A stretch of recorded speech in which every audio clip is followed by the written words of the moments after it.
All right, this is Randalicious, and welcome to the 90th Hexis Podcast. Happy 2024. Some of the topics included in this podcast are the 2023 recaps, the polling system, a good chunk of the 2023 annual survey, rebalancing of items, the Winter Summit 2024 expectations, and more. This podcast and all Hexis podcasts are available on YouTube, Twitch, and Spotify.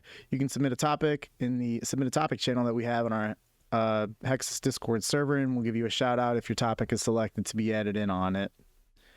Let's get to it. I'm Randalicious, and I'm the leader of Hexis.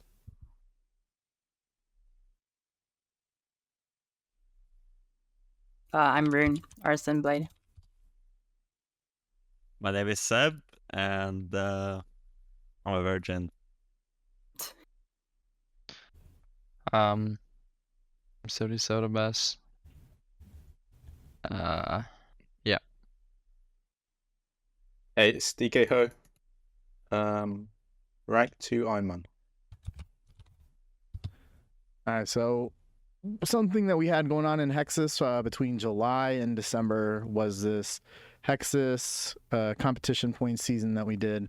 It was something that Dan and I had tried out a few years ago, but I wanted for us to have an expanded and possibly improved version of it this time, and like a more official. So competitors earned competition points in a variety of different ways throughout it. They earned those points based on where they finished in our standard month-long EHP competitions that they were automatically signed up for. They got points for winning the shorter duration competitions, with additional points being awarded to like the MVPs of different teams or the MVP of the competition as a whole. And what we referred to as bounties, where players are able to earn competition points if they set a new global record or a new Hexis record. So the rewards for the winner were to select any item of their choice from the Hexis merch store. They get a permanent role in the Discord for having won the season. They're highlighted in the Hexis newsletter and more. And that was, huge congrats to Be Strong on winning that. Dominated during the period. Great job for him. The remaining competition points that the other players earned were used as raffle tickets, and they also get any item from the Hexis merch store. So I did, with the crew here, drawing of it, and Bedora, you are the winner with the raffle tickets. So get in contact with you about that. I don't have it written down here, but Sebbe, you once upon a time won the an item from the merch store of your choice. Tell me about it. Oh, bro, it was not good, Randy. Like, I've never used it. No, I'm joking. No, it's actually insane. Like, I'm using it, like, almost every day. Like, whenever it's cold outside. It's, like, very warm and stuff. And, like, as I live in Sweden, it's, like, it's just great. It's, like, warm, comfortable. You know what I'm saying? Like... good for gaming too. You put the Hexis hoodie on and you get like the gaming vibes. Like you start the rune crafting sesh, you have the gaming hoodie on, X rates to go up. You get the gaming vibes. Do you get the 2.5% outfit bonus for having it on?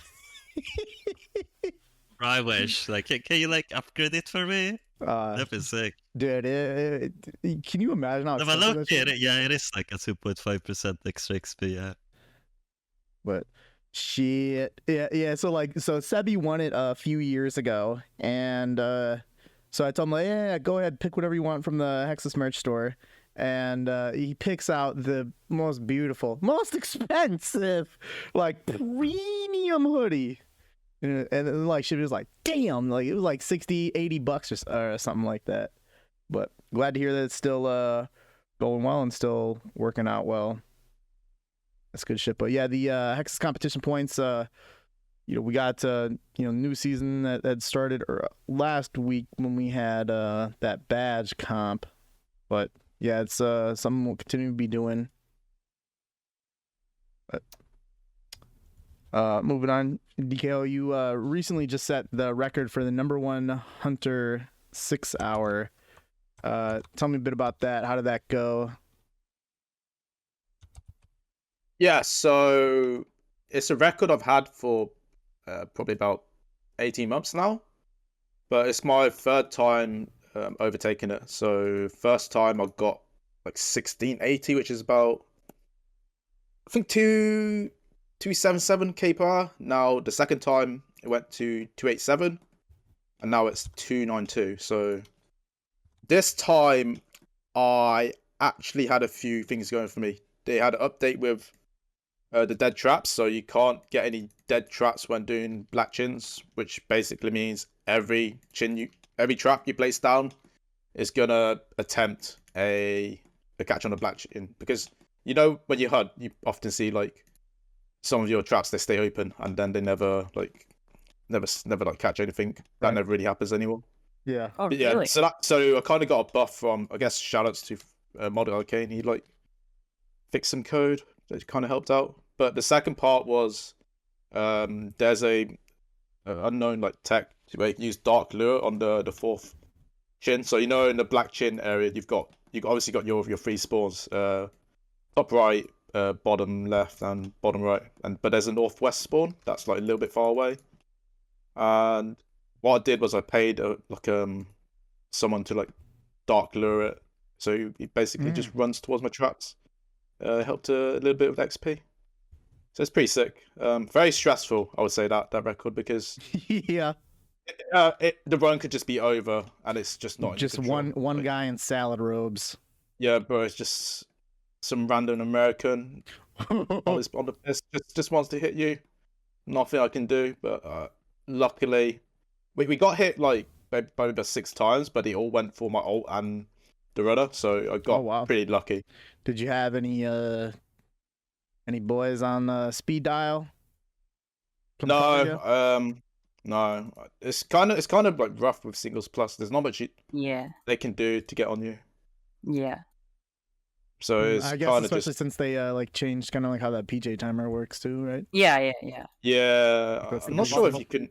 I don't know the rules if you don't. I think like if you don't attack back, they can still do like singles team stuff. Like No. No, they not? No, changed. They changed that and they made like the PJ timer longer than the logout timer, so you can log out before you would be able to get attacked by someone else. It's Right. like if one person's on you, that's like the person that's gonna be on you the whole time, basically. I thought you But could like a team gets on you, they can still trade specs if you don't attack back, but maybe not. I've never had that happen to me Well, before. What I I found with black chins is it's really quiet nowadays. Yeah. Which makes these record attempts like way more viable. In my first attempt, I got hit like 3 times and actually lost like 5 to 10 minutes on that. Yeah. So yeah. I had a very Um, unfortunate situation in the wilderness on my way to KBD with some quite a bit of gear, and like I had an ult out there, and I was trying to attack the guy who was attacking me, and I was like, "Holy fuck!" Like it's not letting me attack. Like and then I fucking Yeah. died, and I probably lost like 20 mil or so worth of gear. Unlucky. And like I didn't know that had that was me finding out about the It's like so old though. It's like almost 3 years ago at this point, like 2.5 years ago, I think. Like 2021. I want to say. I've been 200 mil off for like over 2 years. Like I wasn't stepping out into the wildy afterwards. Yeah, but it was me yeah, but it's finding out in quite a rough way. Like Yeah. I feel Yeah, time flies by. I would say I think there's still room to improve. I think I could have ran my shooting a bit better. I definitely wasn't perfect at all. Also, there is a update with the Hunter Guild. I think there's a set coming out which gives you like a set that boosts your catch rate, which is just gonna give whoever runs it next a better advantage. But I think at this point, I don't think anyone other than maybe Enjoys really does the black chins. He's been trying some, but I don't think he's been as lucky with. Did you pay for yes. protection or did you not bother? No, I just paid for a runner, just to get me a little bit more XP. Okay. Yeah, we'll see what happens. I mean, I'm just trying to like. I like doing these records. They kind of make the skill book go by sometimes. yeah, for sure. All right, Sebbe, you're burnt out for a few months as you're crawling to the finish line of 200 mil all. What's your planned timeline now? What's it looking like? We're gonna get everything wrapped up before sailing. Yeah, I mean the plan is actually to finish tomorrow. It's only like 1.5 mil away. Hey, crawling's crawling. But yeah, no, it's true. Like I stopped playing for a couple of months, and like I was playing. Do you know what League of Legends is? Yeah. Yeah, so it's like the end of the season. I was trying to get Challenger before the season ended, which is like the highest rank. But in the end, I got stuck at like 500 LP. It's like I never got it. But no, I don't know. Like the main reason, like I burned out. Like honestly, I just wasn't really motivated to get to them at all. I think that's like the main reason. It's like you get to them all, then what? Like ask myself this. Okay, I get to them all, then what? It's like I didn't really have a plan afterwards, right? So like the motivation just wasn't really there. But then like people like messaging me, like Ritvik's passing you, and I was like, yeah, no one passes me, so now I just got on with RC again. So yeah, it's kind of silly, but I guess yeah, Ritvik like passing me almost kind of made me get back on. It's like the main reason I'd say. And we all find motivation in different from different sources. Yeah, no, for sure. What I number thought are it you might have gonna been be? Zuba. 48. Okay. So like I have some beef with the Ritvik, to be honest, because I remember back in Fantasy, like when we were in the semifinals, Goblin Village Gangsters was our team name, and Was that I Jan's messed up team? my 6 hour. Yeah, it was Stan's team. Like I Okay. messed up my 6 hour in the semifinals. I like messed up the updating or something. Yeah. And then Ritvik was like really angry at me, right? He was like messaging me like, "Oh, you made me lose all my motivation, blah blah blah blah blah." Like he was like super tilted on me. Then like at the end of the comp, I got like, I remember, but I got like 100 plus EHP, and Ritvik got like 90. And I messaged him, right? I'm like, hey man, I did better than you. Why are you flaming me? And then he goes like, oh, you demotivated the entire team. And like, yeah, I don't know. He was just kind of pissed me off that day. So no, I don't want to let him pass me. Okay. Yeah, you better keep that same energy when sailing comes out. Probably not. But... No, but in all honesty, I'm kind of looking forward to sailing. It seems kind of fun to me. Yeah, we'll see. We'll see how it goes for sure. One of the things about like you said you don't have a plan, so like you just gonna be not logging in, or are you gonna be like AFKing something stupid, or? Yeah. I was actually like the other day you say like AFK something stupid. I was actually thinking about something really stupid. All right. I was thinking of like chopping redwoods to 100 beaver pets. Holy shit! That might just be that's like... honestly more dumb than what I thought. Yeah, it might just be like a little too stupid, but I love Holy those shit. redwoods. It's just what Harvard does, man. Wait, really? Yeah. Yeah. does There's a like a lot. guy on Twitter. There's like a lot of Oh, he's beavering. actually Is doing there it. Osu? Yeah, that's his name. Used Is to that Heaney doing something similar? He's like Osu mining used to amethyst. used to be in Hexis, like quite a number of years ago.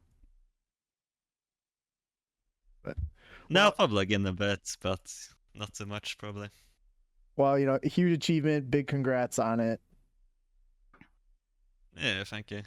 Make sure. Also Infernal Cape, I never gotten that. Oh, there Just you might go. want to get that. That's the way to do it then.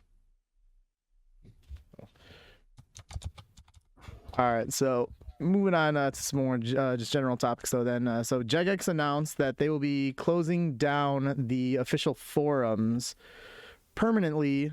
Starting later this month, they're not going to be allowing any future posts, making it read only, and fully removing them on March 28th. They cited Discord, Reddit, and Twitter as better forms of feedback gathering and communication. Do you think that they should remove the forums? And what are some positive memories that you have of the official forums?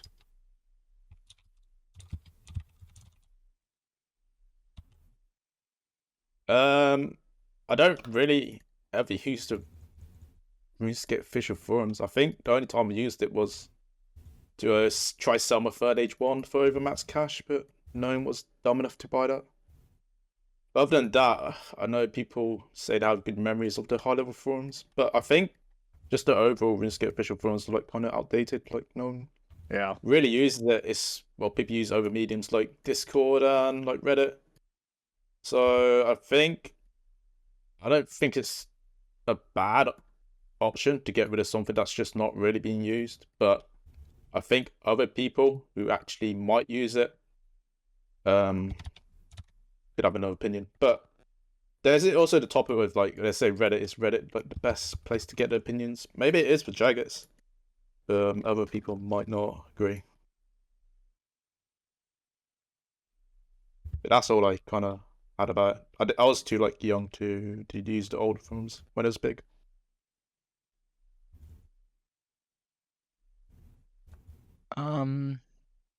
Yeah, I never really used the forums. I think I went on there like one time to check the price of some third age item.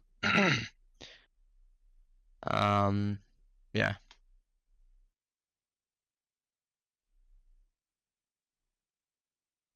I mean, I never really used forums much either.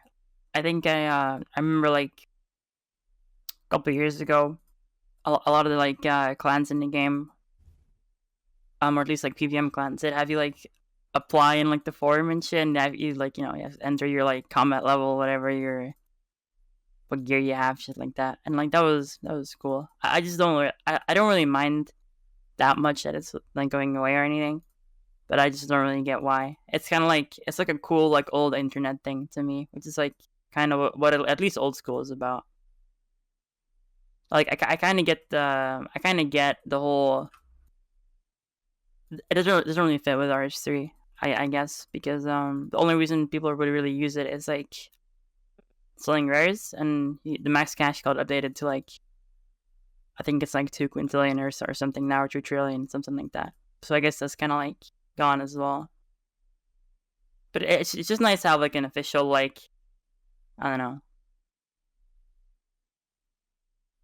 forum like that. It's just like a cool thing to have, I guess. But it's not that big of a deal to me either. But I will kind of miss it. Yeah, no, like I think the forum's like really outdated. I can't remember if you can apply to Hexis from forums, can't you? Yeah, yeah. I mean, probably like maybe 3 years ago or so, I changed it to where we were no longer accepting them through the official forums, and that do it through Discord instead. But I think I might have applied through the forums. You probably did, because I mean, for the like from 2013 up until probably like 2020 or so, it was like please try to apply. I'm pretty sure I applied to Hexis through forums. So yeah, just a good memories there, I guess.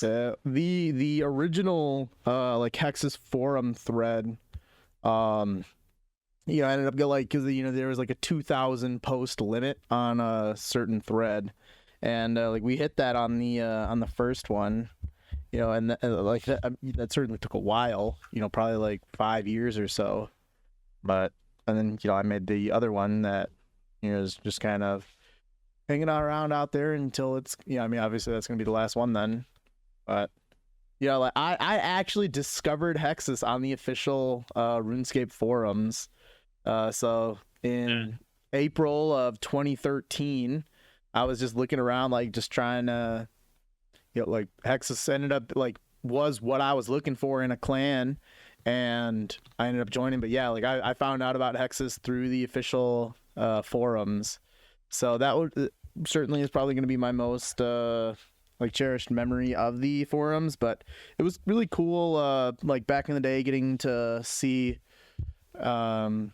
just like people's personal progress. I mean, like obviously, yeah, we have social media and a lot of other shit that has certainly taken the place of that, and is a far better like source of discussion, communication, and feedback gathering. But like, we talk about it being pretty outdated. Yeah, it's because they literally just never updated it. It is the same.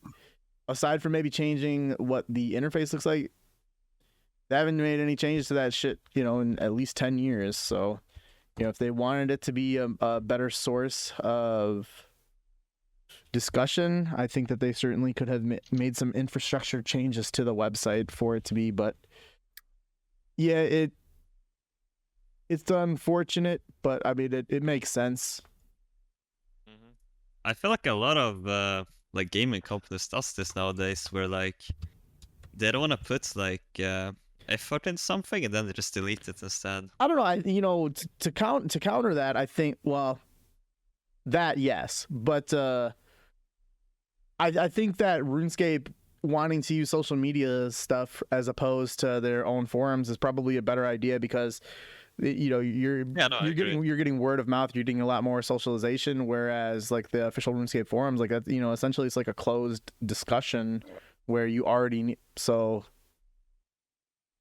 it makes sense. It just looks like unprofessional probably for like newer players, if we have any. Well, I would say us having a fucking player support system through social media is unprofessional, but like the other aspects of it, yeah, I think are fine, but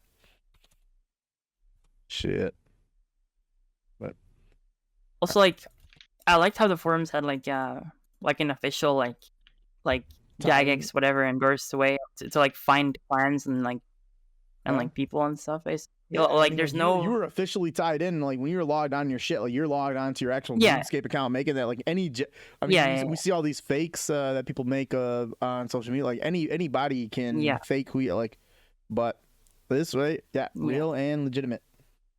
Also, it goes back like so many years, which is like kind of cool. Like Discord only really goes back to like if you're a very early user, like 2016, 2015, maybe. But our forums go back so far, which is like really cool. It's kind of a shame that like, they're gonna be closing it for that reason. But like then again, it's not that big of a deal. It's just like a me thing. I think it's cool to have like old stuff around still. Yeah, because there's certainly some really old threads on there. Yeah. Like there's people that I know like used those forums like 15 years ago, and they can like look back at like their old clanmates and old friends they used to have, and it's just really cool. And like, I don't know. Cool. All right, so we got a topic submitted by Grob, which is, would you ever want to have methods unlocked at level 99 in each skill that provides a new best XP per hour? So before getting more into that, I want to actually talk about like how smithing was in 2013, because that actually was, I thought maybe it's 94.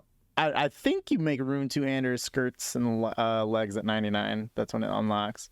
But yeah, like it was that essentially was the case for smithing, because blast furnace had to be player run, and there weren't like the blast furnace CC like didn't exist. So like, I mean, that was one element where the XP per hour going up to 99 was shit, but once you got 99, it got a lot better.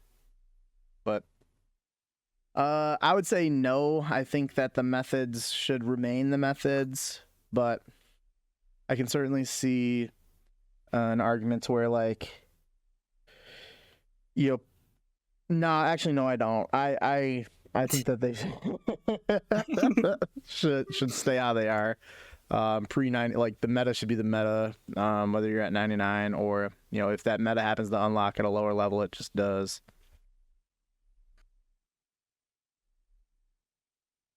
Yeah, I agree. I don't think there's any point in just adding new skilling methods at 99 for every skill, just higher experience for no reason.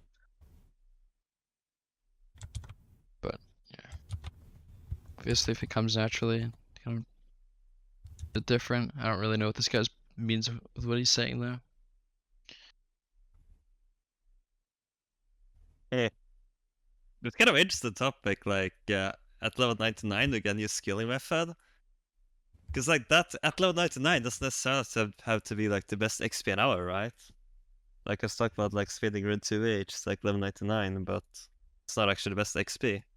Well, for a time it was though, yeah. Yeah. Yeah. It's so interesting. It's like right now I'm doing like lava rune crafting.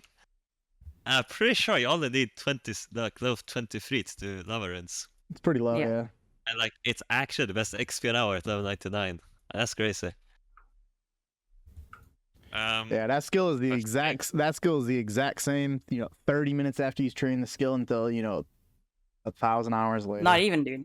Dude, like Eyes of Gloughery and like fucking what is it? Enter the Abyss, and you're like 20 something RC, and you go lava. That's Yeah, all no, you need. for real. But if I would like to see a new method, like the thing is, I wouldn't mind, but I don't think it would be good for the game. Like I don't think Jagex should like make people go for like 200 mil if they don't like want to. Like I think there's very few people that's like should go for 200 mil. And like by making methods at 99, you're basically saying that 200 mil is like the meta kinda. There's a reason we'll never to get push like people a 200 mil towards it. cape or something. Yeah, I don't think people should be like pushed towards it. They should only go for it if they enjoy it. Yeah, I kind of agree, Seb, with like the community. If you just add like a physical goal, people would just ask for it to get easier. But in like a perfect world for me, I would love like extra content post 99. But because I mean, thing is like 99 to 200 mil, the skills basically the same day is a very long time. It eventually does get boring.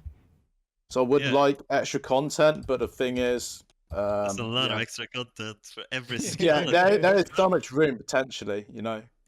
Skills don't stop at 99.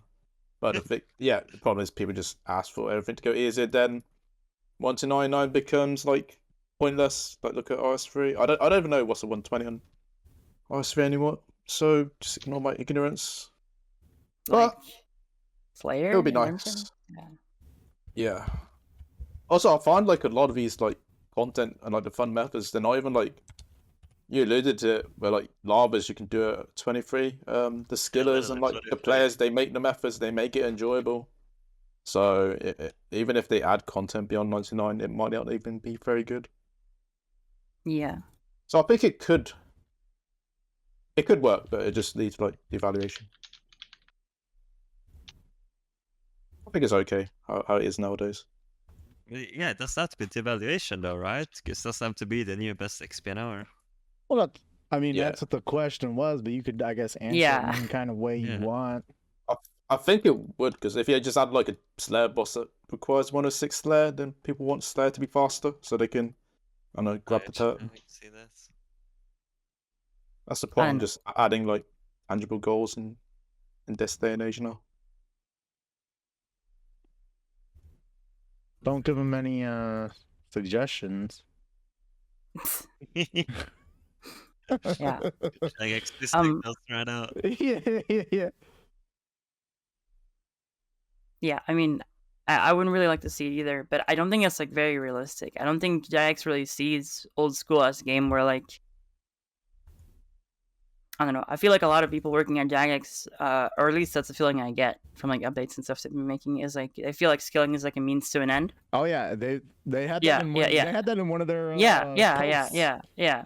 So like I don't think like logically from that like point of view it makes sense to have anything like you can only it doesn't make sense for them to add something post 99 skilling wise if they don't really like if they like pretend it doesn't really exist. Like people I don't know. Like it's weird to me. Are there any... I don't think they'd ever do that. Are there any like real skillers on a team? Like we used for however many years had Jonathan on there, but I think probably fuck. What's wrong? Just logged into one of my alts and I am at Lumbridge. Dead. Yeah, but I mean, I think like the best like JMod account wise for sure is Alex Curse. Okay. Probably by far the best, and he's not like a skiller at all. I think he's like he's like a PVM like pet hunter kind of guy, which is cool. He does his thing. It's fine. Definitely need a lot of that on the team for sure. But yeah, I don't know if we have any like people that would consider like they've got. I mean, honestly, they've got like more than 73 people on the team. Like, how many of that? Like, if they did an internal poll, on like, because like they do have those surveys that you fill out. It's like like what kind of play, like what do you spend the most time doing, or what would you classify yourself as? Like, how many of them would actually say, like identify as a skiller. But like that's another come on, thing. that's zero. That's another thing. I feel like a lot of people call themselves skillers when they're like, oh yeah, I'm trying to go for like Not even from like max. my achievement diary cape, and I'm trying to I'm trying to get like 90 woodcutting or something so I can do the fucking what is it, the Karen diary, some shit like that, right? And like those people would call themselves skillers, which is like that's fine, but there's like a difference between someone just like trying to level their accounts to like complete like a achievement diary or like a quest or something compared to people who just like skill for enjoyment. It's like a completely different thing. But people don't really seem to. I don't know. So it'd probably be a safe assumption that there's not a person on the team who's maxed and is like playing post max like for XP. I mean, I don't know a single one. No, most of them enjoy doing like PVM, collection log, Okay. that sort of shajazzle. Or I think there's a few pickers like Actually, Mac hold up. is like a There really are a good couple. picker. Yeah. He's Maybe he's one really of us good. could get a job at Jagex. I think Mod Curse actually. Yeah, he's like 130 mil cooking, so power to him, I guess. But Does cooking really count? yeah, The bar's got to be set. I mean it's something, has bro. to be set by somebody. It's the most casual skill. Yeah, of course. But like I don't know. He probably doesn't like completely hate. I'll get doing a it. sense of like people, even if they don't skill, someone to do like the number going up. If it's Yeah. I don't know. they just don't want to like put the effort because Yeah. I don't know. some people don't like that sort of like skilling. Yeah, I mean, but yeah, to answer the question, I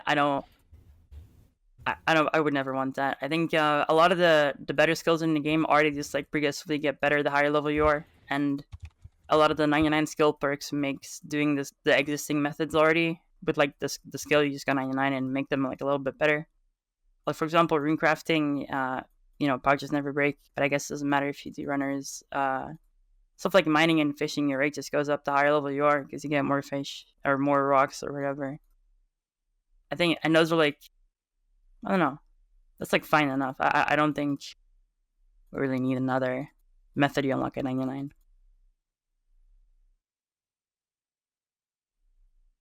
All right. Anyone got any more I wanted to add in on that one? All right.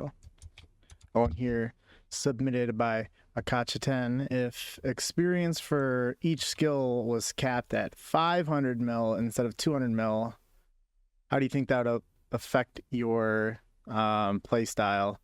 And do you think you'd enjoy the game more this way in a long-term aspect? I don't think the community would be nearly. I feel like the community would be way smaller if the XP cap was like that much higher. Yeah. I'm not sure how that would affect. I mean, I don't know. If skilling still interested me without having an XP cap, I mean, I'd probably. I don't know. I think I'd still enjoy playing, but. And I'd probably play the same, I reckon. Okay. I probably would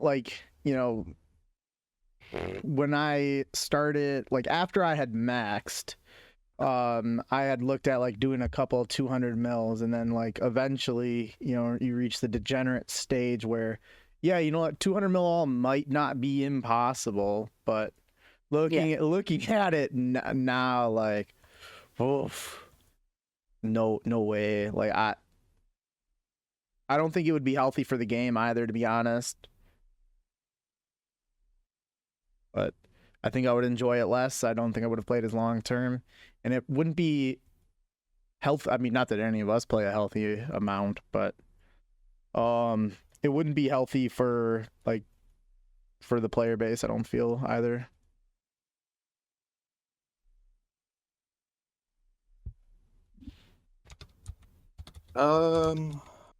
I think I probably would have went for more fast skills and just did that until, I don't know, you're still gonna get like the feeling of like gaining ranks if you care about that sort of stuff. So that's gonna still be there. But obviously with 200 mil, okay, for me it takes 20k hours. You end up to 50k, that's just never gonna be realistic. So without having that like overall like macro like mindset in mind, I would have probably just gone for fast skills. But yeah, I think Randy talked about when it feels like a possibility, not having that ever be a thing. It probably would have changed the playstyle at least a little bit. I would be curious, like, to see like who would still do like the really slow skills or the challenging skills. Like, imagine getting 500 mil mining. Like that just seems bonkers. Yeah. Wow. I mean, 5,000 hours. I don't know, 4,000. Yeah. We'll call Just- it 5,000. If you're spending insane that much amount. time, you're gonna get some shit. Thing is, with like this community, like people are just gonna like, make the number go up until it can't. So I think individual skill high scores might be more popular. Yeah. Like people just do one skill more often. People just sit in zone for 5 years straight. Yeah, I think like it'll be weird because just the 500 all skill mindset it'll just be a meme because it's like not realistic. Yeah, first I would definitely not attempt 500 mil all. Like that's just way too much. But I agree with the Dkho though. I mean, go for one skill for 500 mil and trying to get like maybe not rank 1, but like try to get like top 10 at least maybe. I think that could be really fun. It's like my favorite skill would be Slayer. Like I wouldn't mind trying to go 500 mil Slayer, although that's still just ridiculous so much. That would maybe be the one skill that I think wouldn't be terrible to do to 500 mil. Yeah, no. And you can Depends sort of on see the race. too, right? It's like imagine Cannon Slayer at 500 mil. Dude, you'd be And, for 10,000 hours. and yeah, like the problem with 500 mil all, right? It's like, yeah, it's not realistic to like get it really. So like, we just demotivate mean- a lot, knowing there's no finish, pretty much for me at least. Yeah. But then again, there are people doing like 200 mils on like free to play Ultimate Aria Man, which I'm like not understanding at all, which is also just unrealistic. So I'm sure people who play still. Yeah.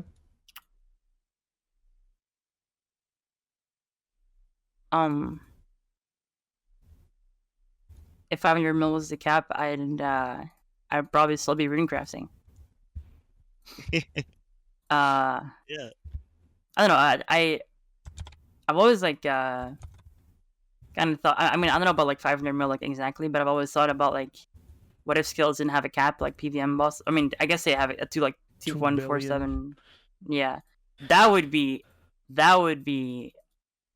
like a small like evil part of me kind of wishes it was like that and just see he was like the most like crazy guy. Well, like it'd be so cool if it was like impossible to finish in a way, but then again it would also be really lame. Yeah. I don't know. I think 500 mil would be realistic. Like if you think about it, like people like Scythe especially, like that guy got like 200 mil in what, like 4 years? Oh, I think it was like I'm like- 4. Yeah, and this is like so long ago. So I'm like, imagine if that guy was so motivated. I mean, I don't know. I'm sure some people could do it and would do it at some point, but like, I don't know. It's just like it's been. We still wouldn't be there. What do you mean? Like maybe someone would like. I don't know if anyone would have achieved 200 or 500 mil all yet. I don't know. No I've just got 40% of the hours for it after Yeah. what, 6 years? Yeah. I've done my math. That's 15 years. Yeah, that's just not happening. Yeah. No, Yeah. 15 years of playing a shit ton. You know, it's not like yeah, it's not like I'm just staring at the wall. I am like trying to play efficiently as well. Yeah. And have that fire for that long. Yeah. For me, I don't think it's realistic, but you know what? That's okay. It's turned out that 200 mil was eventually, because I don't know on release, but eventually it started to become like pretty doable in like a reasonable time frame. Yeah, Yeah. But, you know, maybe there's just one crazy nut out there. maybe. But all right, moving on. How was your 2023 for RuneScape, and what are your plans for 2024 in game? I mean, 2023 was pretty alright for me, RuneScape wise. I guess I technically finished rune crafting on January 2nd. So, and then I finished Slayer in like November. There's a lot of 200 mils like right in a short period. Yep. I wasn't able to play for like 2 months of the year, but aside from that, it was pretty good. I was really happy to finish rune crafting. That was like a big thing for me. I had a hard time moving on from it though, but like Slayer was fine. I kind of thought I hated it while I was doing it, but like looking back, it's really not that bad. It was like whatever. But 2024, I don't know. I kind of just wanna do either a lot of mining or a lot of agility, or maybe both. I guess we'll see.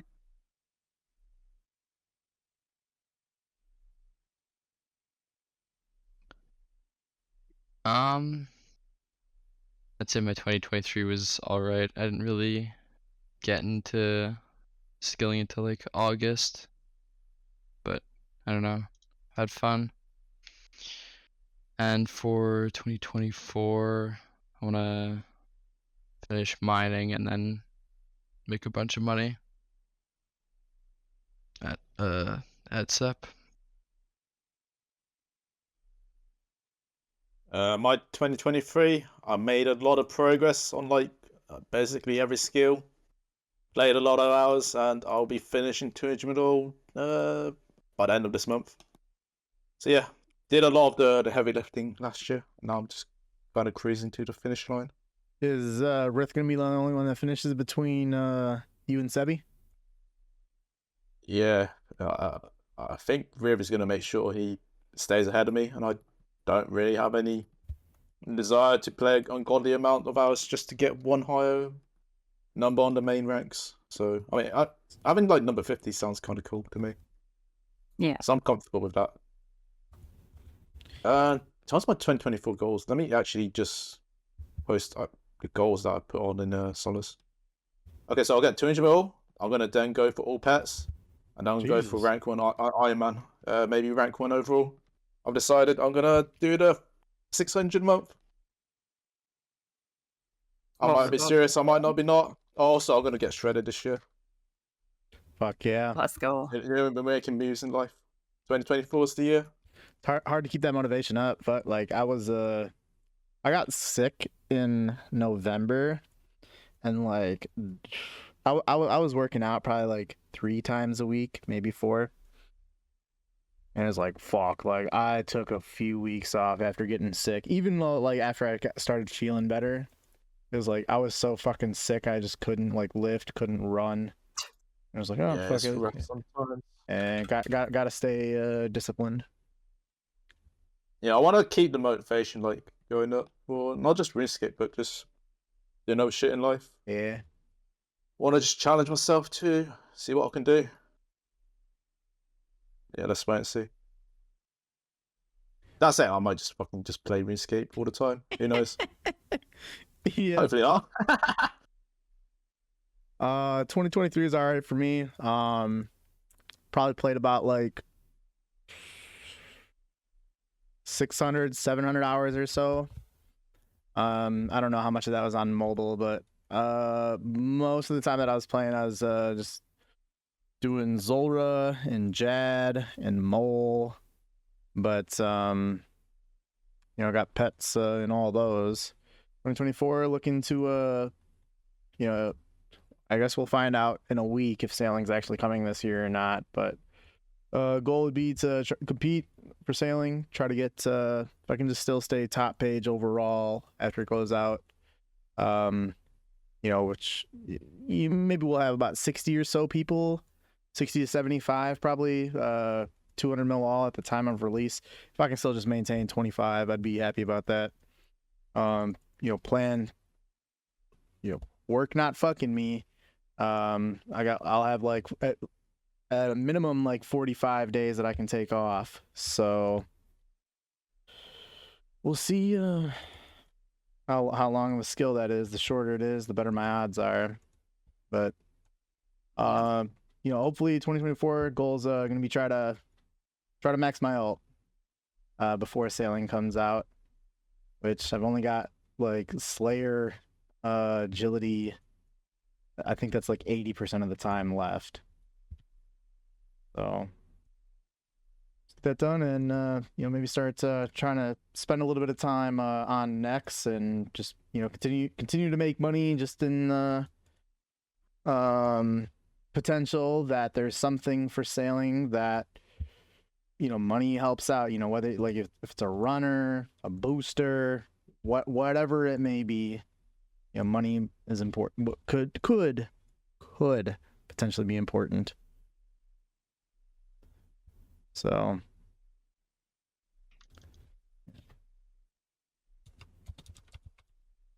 what was like, looking back a little bit, what was your favorite and least favorite update of 2023? My favorite update was definitely the Wildy boss rework. It was really fun playing around that time. Wilderness was very active. It's cool doing that for like a week or two around when it came out. And I feel like the obvious answer for least favorite update is forestry. Yeah.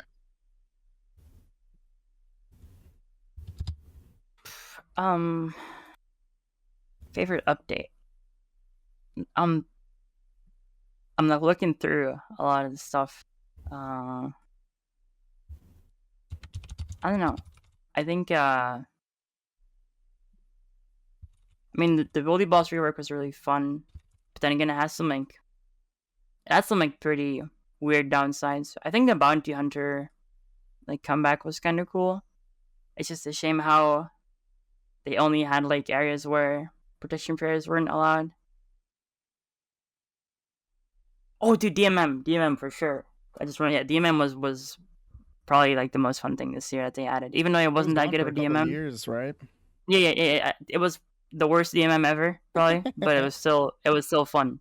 In comparison to all the other stuff they've done. And my least favorite update, honestly, is probably Jagex accounts. I don't like how you can't unlink them, or you can. I don't like how you can't unlink them. I don't like how it's very easy to accidentally link an account when usually for any like account related stuff you have to like click accept 5 times and accept like an email and enter your authenticator or whatever. I don't like how it makes lending accounts a lot scarier, because if someone wants to, they can just add it to their Jagex account and you're fucked. It has a lot of negative stuff about it, and hearing that they're gonna force it upon people to use it is kind of like scary if it keeps being in its current state. Yeah, like accounts that are created now, like they have to be that. Yeah, I mean, I get that. Like in an ideal world, that wouldn't really be a bad thing. But there's so many things about Jagex accounts that like don't really make a lot of sense to me, at least. Yeah, like their foundational like handling of accounts is just a scary thing, and yeah, that's the thing. Yeah. Like, also, like when it comes to the accounts, like change is scary, or like, and also like knowing how bad the system is, like staying the same is also scary. Like, yep. I mean, another. I mean, it's not really an update, but the whole thing with like Stella and Mod Trident, if you remember that, there was some like drama or something, and Mod Trident got fired, and like he did like a lot of weird shady stuff. But Mod Trident was pretty much like the only. Yeah, allegedly. But Mod Trident was like pretty much the only like JMod you could really like reach out to as like a member of the HLC, or like if you're like a big multi-logger or something, and he would like actually try and help you out with getting unbanned. But now that he's gone, it's like it's kind of a lot more of a dire situation. A lot of people are getting false banned. And... Yeah. But that's not really an update. But yeah. My favorite update. I don't know if I have a favorite update. But least favorite would be forestry, just because of the impact that it had on the skill, and something obviously very skeptical about prior to release, and at no point in time did it ever seem like something that should have been placed in the game. But it still came anyway, and was kind of fumbled at every opportunity that it had from an outside perspective, and just definitely wasn't needed. And I don't like the impact that it had on skilling in the negative way that it did. Yep.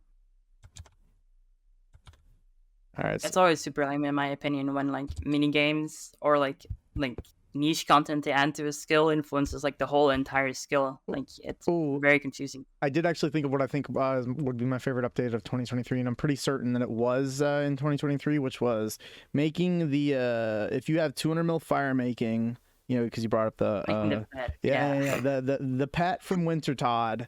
If you had 200 mil fire making, you get the 15 times, right? Now, if they could just do that for the rune crafting pet from what's the Goater. Yeah, well, I was trying to think what the actual name of the pet was. Guardians of the Rift. Yeah, I know Guardians of the Rift. I'm saying like the pet name. Oh. Abyssal Protector. Okay, yeah. Like Abyssal Protector would be nice, and then the thing that you get on Fossil Island with the fucking hunter method there, where you just get the herbs. What is that one fucking called? I forgot. Yeah, the herbivore pet. Yeah, if they could just make that 15 times rate at 200 mil hunter and 200 mil rune crafting, that'd be pretty nice. Oh, and for fishing as well, for the fishing mini game, let's also get that 15 times rate at 200 mil fish. I think those are the only other like mini game ones, right? Yeah. Herbivore, they probably have that as well. Yeah. And then the thing is, when you do that argument, it's like if you have 200 with Slayer, then people are gonna say, why not Slayer bosses as well? It's a can of worms that kind of wish they never opened. I would say it's not a skilly, like there's no mini game Slayer monster like. Yeah. I don't know. They did it for Winter Todd. So fuck. The thing is, people would just take this argument like, I'd like to see it for Temporos because I need that pet, but because of that, I'm just never gonna do Temporos unless it's my last pet. Because it makes sense to save time for the potential update. Yeah, absolutely. But you'll come, maybe. Yeah, it might. If the community wants it, sure. All right, so this is a topic that I thought was interesting. If you check the link in there. So this is the previous old school RuneScape product manager, Mod Matt K, posted on Twitter in December. He said, I just saw the latest poll, all passed, so I thought I would look at how the polling has gone this year. Looking at all content polls, here's some numbers. There was 190 questions that were polled. 6 of them failed. Of those 6, 4 of them were PvP related, and people vote no to that because they don't want to get fucked when they step out in the wildy, and PvP has definitely been kind of treated a little bit differently. So I mean, really, we could look at it under the lens of like, remove the PvP stuff. It like 184 things were polled and 2 of them failed, a 99% pass rate, and then. And that's with this lowered threshold that they used to initially manipulate the sailing thing. But he said, it's time to question whether polls are still useful. I think that's a pretty powerful statement from the previous product manager. Regardless of how I felt of him as a product manager, I think that like something like this is like what I think a product manager should actually be doing. Now, Ash doesn't care, and he's never really cared about the direction or anything like that. He is like, as the senior content developer prior to becoming the product manager, Ash was just like, hey, if the players want it, I'll develop it and I'll do it as well as I possibly can, which is going to be better than anyone else does. But yeah, what do you guys think about 99% of things that were put on the poll in 2023 passing?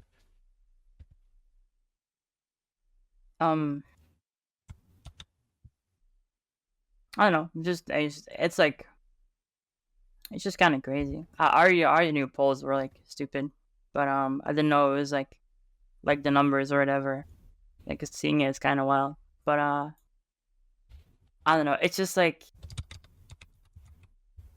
I think the polling system is definitely has like a lot of problems. But I have no idea how to solve it. I would say remove polling entirely. But if Jagex moderators just get like can just add any idea they have into the game, I mean, I wouldn't be playing anymore. So it's like a very complicated thing. I think like I mean, it doesn't solve everything, but like that probably one of the better like solutions would be just like and this is not ideal, but it's just like the easiest whatever. It's like to raise the passing thing to like 80%, 85%, something like that. I don't know. Shit, they could just go back to 75. I mean, the thing is, I guess, but like I don't know, the player base nowadays, and like, and again, this is all because this is all assuming Jagex has like an entirely fair polling system with no bias at all, which is like, which is not true. But ideally, if it was like 85% for like general stuff in the game, and then like a lot of the PvP polls, especially in the past, have like the year before 2023, 2022, and 21, and 2020, and a lot of PvP polls get really scuffed and they get ragged by people who are just like PvP and skilling are very similar in a way in a way because they're both very very small like communities of the game comparatively. The casual like kind of PVMer player base that dominates the doesn't landscape. That doesn't want skilling to be like this like a grindy aspect of the game, but it wants everything to be easier and like more brain dead. In the same way they don't want PvPers to kill them in the oldie when you're doing like a hard clue or something. So having like the main like big part of the community like biased against them is definitely like a really big I don't know, I just don't think those kind of things should be like pulled at all. There should be like, and I know there's like a PvP like Council, what is it, like a almost. council Discord, yeah. They should have that for everything. They should have and it shouldn't be like super easy to get into. It should really just be like Real quick, let me they jump should in. select like They used to yeah, have sure. well, in 2014 they actually pulled the might have been 2015, but it was 2014 or 2015, and they were looking to actually have a player council, and that was downvoted to shit. Like there was gonna be a PvP. It was they were gonna have 3 different ones: PvP, skilling, and PVMing. And like I know that it like from what I had recalled now. Again, this is like 9, maybe 10-year-old information at this point, but yeah, it was like the skilling council probably would have consisted of me, and whoever would have been like on some Solus like staff. Like it probably would have been like Hexis staff, Solus staff, and maybe like one like a leader of like lower level clans. Yeah, like more casual stuff. Yeah, and then like a PVM, it would have been like some boys from Stud Unit, Oblivion.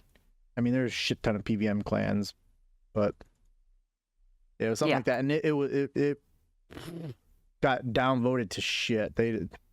Community did not want the councils. I don't know, man. I just It might be better now though. Compared to then. Yeah, I'm not gonna lie. I just think most of the people who play this game need to shut the fuck up, man. Like I think the fact that like 99% of people get to vote for stuff that impacts like, like just smaller communities who are more dedicated is like extremely bullshit for the most part.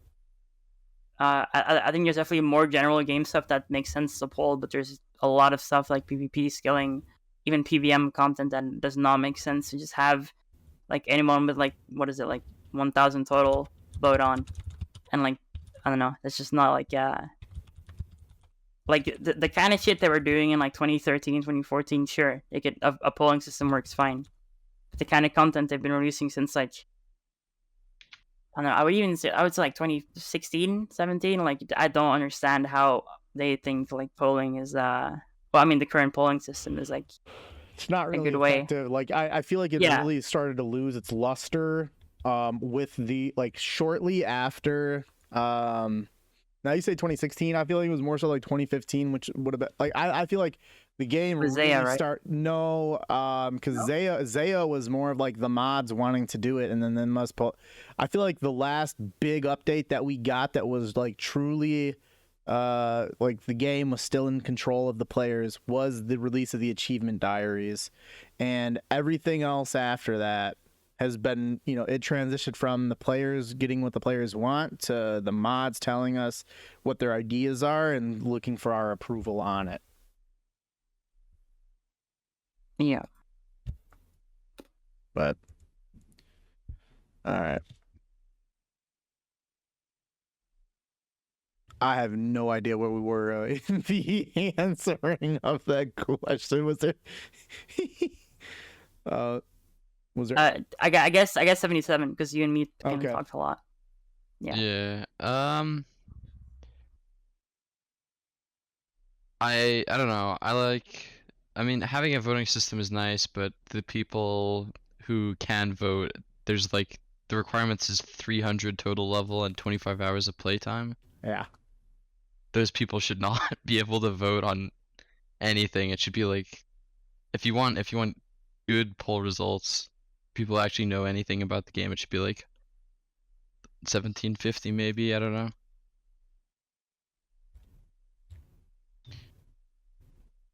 I don't know. Even though the poll results are pretty bad, it's better to have that than to just let Jagex do whatever they want. Yep. Because that's even scarier.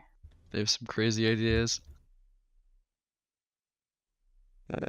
Yeah, I think at this point, it's really like a filter for the really, really bad ideas, because they won't put out a suggestion that's really, really bad.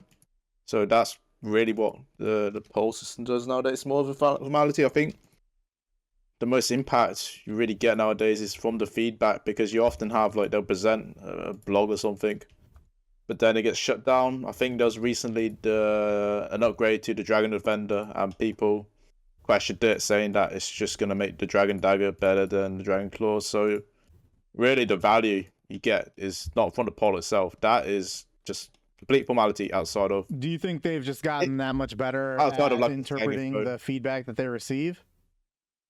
Yeah, I think at this point, the community, not all the community, but the JMods, they're more in touch with the rest of the player base. So I have more confidence in allowing them to like judge.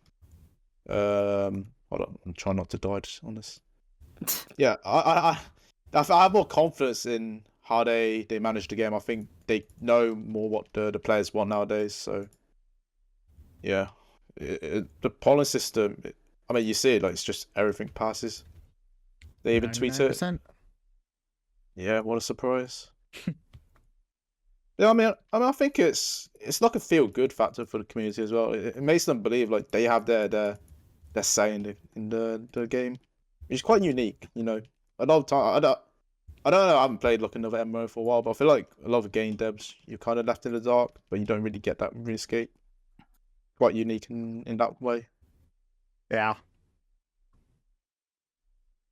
It's okay, but it's not very effective now. So that's all I had to put it. All right. What do you think about the polling system, Sebbe? 99% pass rate in 2023.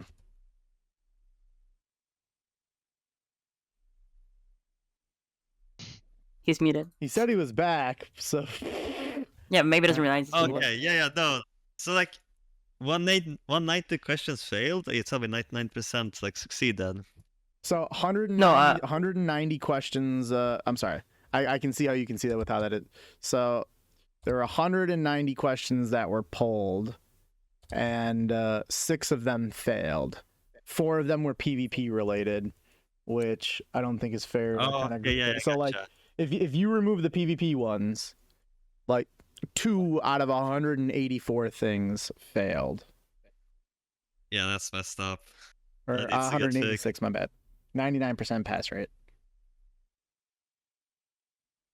Yeah, like I've said this before in the previous podcast, like because they changed it to 70% instead of 75. Yep. I think just revert it. I mean, just get back to 75%. I don't know how much that would really do, but But then it would I be don't- like so obvious that they changed it for sailing. You know, like there's no way there's no way that they're gonna do, like PR wise. There's like no way they're gonna do that. you're right. Yeah. Like they're not gonna, because like if you know, Yeah, no, gotcha. yeah, like it's crazy. Okay, now that I look at numbers, like yeah, I can see 99% pass rate is too much. Like, how do we change it? I don't know. To be Here's the thing. honest. I don't think that they care that it's a 99% pass rate. Yeah, probably not. I mean, it makes sense though. Like, if they finish like working on something, they probably want it to pass. Otherwise, they're just wasting work, right? No, but they have like so many employees and like Yeah, if something fails, it does not impact their release schedule. besides like working on something before gauging if people are gonna like it is like a really stupid way to work, in my opinion. Like I don't get this argument of like, oh yeah, but it was already done, we might as well add it. Like what the fuck, like what's, you know, that doesn't really make sense to me. Like surely as like a business, you'd kind of want to, you know, like I get the whole argument of not wasting any resources, but then surely you'd want to like gauge opinions, you know, or like a beta or something. They have so many resources now that they didn't have at their disposal that they used to. Yeah, so like it doesn't even matter anymore. It's also like a thing you could really say, but yeah, I don't know. I would just like I would just like there to be like, I mean, this is not really part of the question, but like Randy said, there's so many J mods. I wish there were like less of them and more that were like really involved in the game in general, instead of just like weird company bullshit, and also supports. And I don't know. Game got too big for itself. Nah, I mean, I still think like having the pulse system is so good. Like 99% pass is like too much, but like Yeah. if something really bad comes out, all right, surely we can make a not pass. I have faith. I don't. I mean, I don't. a I just lot saw of- what fucking happened in August. Okay, Yeah. let's just go next question. You guys like, I don't know, I guess go crazy on this one. I don't know, speak with you guys. All right. So, well, hey, next one's a good one too. So, previous Hexis staff member Clayton is heavily featured on the hit TV show 90 Day Fiance. Have you seen any episodes? What do you think of him and the season so far? So I'll post a couple pictures in the podcast sign up. Oh, that was the same one twice. But yeah, so like talk about him a little bit. Like he, joined Hexis in like 2014, and he was a staff member from like 2015 through 2017, and then still stayed and remained as a member for a little bit after that. I'll talk a little bit about like the first episode. It's like no real spoilers on it, but that he's in, which I think is episode 5 of the season. But so to give a little bit of background on it, he met his fiance on maybe Duolingo. I don't, some kind of like app for learning how to speak another language. Like he was trying to learn Spanish, she was trying to learn English, and they ended up connecting, getting together. And Clayton's Spanish is phenomenal. But yeah, in the first episode, he says, "Yeah, I've played RuneScape for about 20,000 hours." And then like he was FaceTiming with like another previous Hexis member in Cam. So like Who was it? Cam. Like, Who was the other gun? Cam. Oh. Just KAM was his user. So Clayton and Cam. So I got to see 2 fucking Hexis members on 90 Day Fiance in one episode. I could not believe it. Yeah. But if you guys have heard about it, if you've seen it, what do you think? What do you think of him in the season so far? I have not watched any of it, but I've seen it on Twitter a few times. It's pretty funny. Yeah, they got some good trailers. My favorite trailer is of him like showing his apartment that he has, and his mom. Hey, Clayton is a way better person than I am. I would love to be as caring and thoughtful as he is. He has an apartment and he lets his mom live with him, but like due to the space she lives, her bedroom is one of his closets. And the trailer that they show for that is like, holy shit, this has got to be like must-see TV. Even if you don't know, like, I knew the guy really well for several years. And, like, it is good TV, boys. You should check it out.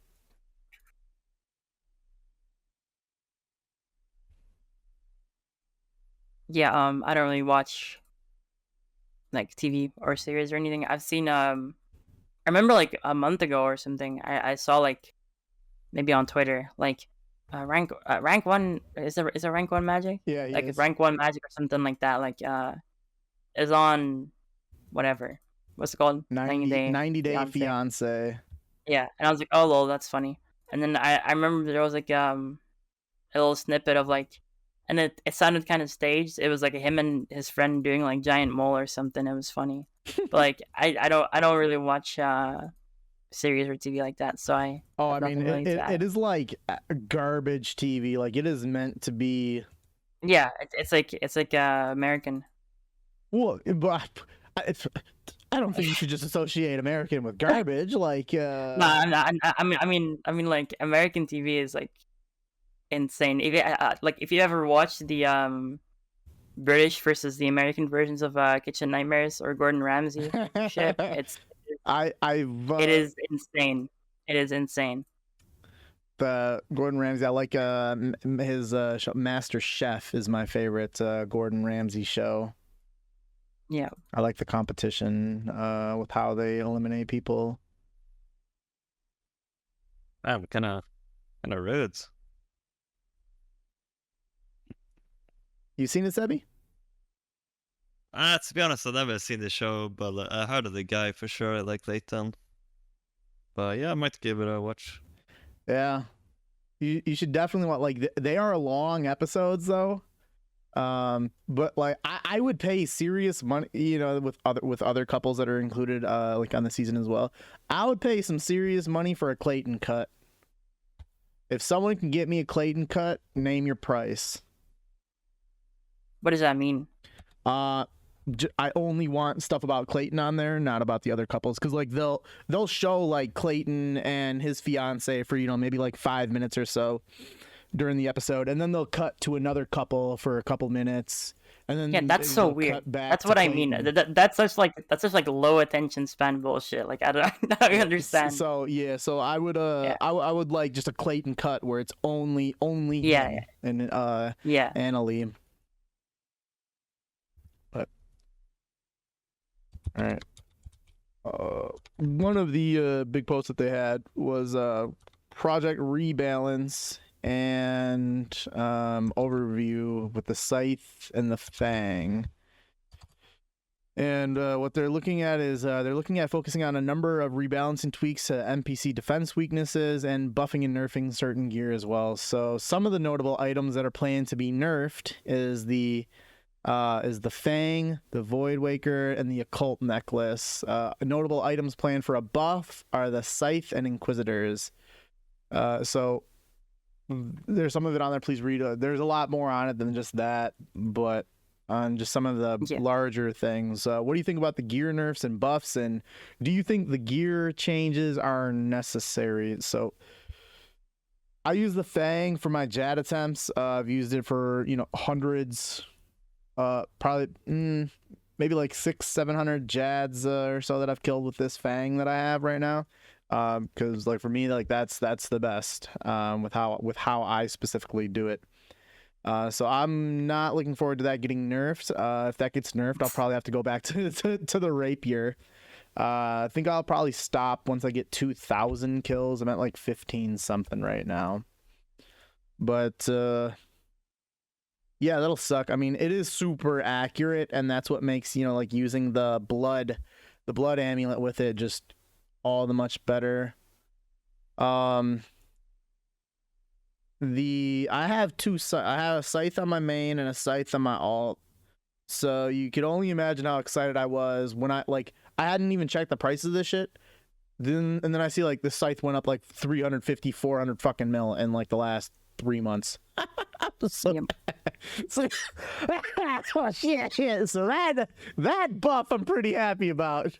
So Yeah. poor take on my part. I in terms of the actual impact on why certain things should or shouldn't be nerfed and buffed.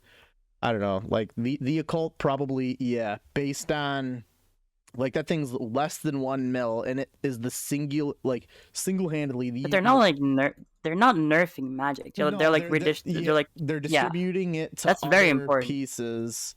yeah. But like, yeah, for the occult, I mean, they're so easy to get, they're so cheap, and it is like the single most important piece as well, which is interesting. Yep. But I mean, bro, the Fang nerf, I'm not understanding that at all. Like, I did not think Fang is OP at all at the moment. Like, I agree with the Occult Void Waker. Like, I think that's very reasonable, but nerfing the Fang again, like, that's just not correct. Yeah, but you don't PVM. You like I don't. kill like. I don't. Yeah, but, yeah. like, I mean, 99%. I mean, every use for the Fang is in PVM. There's like no reason to use it anywhere else. yeah, no, it's like what? It's not. I guess it's Jad, but like, who uses it? No. Jad? Like, pretty much every. It's kind of like how the blowpipe was, but for melee. It's like pretty much the Viable. best option, if not very close to best, and also extremely cheap and common and easy to get. And It's cheap. I mean, the only boss I can think of personally would be Corp. With best at Corp. It's nah, decent at Nex. I mean, it's technically Yeah. best at Nex, Yeah, but yeah. like, it's I've done, it's like- best at like TOA done, like, next. yeah, or- I've done like 6k Nex KC, which is like 600 hours, and I've never used Fang because most people don't use it because it's like more clicking. So people is up to the range method. So like, it's not even that good at Nex, and it's like only good for Corp, to be honest. Another like, one. Oh, that's a Well, blood like- shard. But like Scythe and Inquisitor nerf buff, yeah, that makes kind of sense. I like that.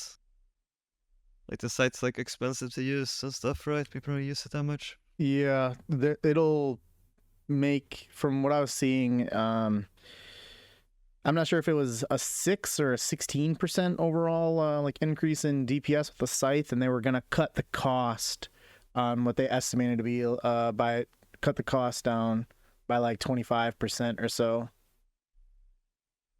Yeah, I was not actually buffing the damage. Yeah, they're buffing the damage and making it cheaper to use. Oh, okay. Yeah, it's a big buff then, yeah. Ah, yeah, that's reasonable. It's all the Fang, like, nerf I'm not understanding at all, but the rest seems good. Fang I like is it's just It's so so lame. versatile. I don't know. The thing is it's literally viable everywhere that you can melee, basically. Yeah. Yeah. If you don't have a It's- Scythe, I'm pretty sure like you literally use a Fang at top. You use, really. Yeah. Yeah. Fang and Is it Rapier at better? Berserk, and then no whip. Go ahead. It's weak to slash, but the Fang's also really good on slash. Still is the thing. Yeah, that's one of the things, like when they talk about like changing how defenses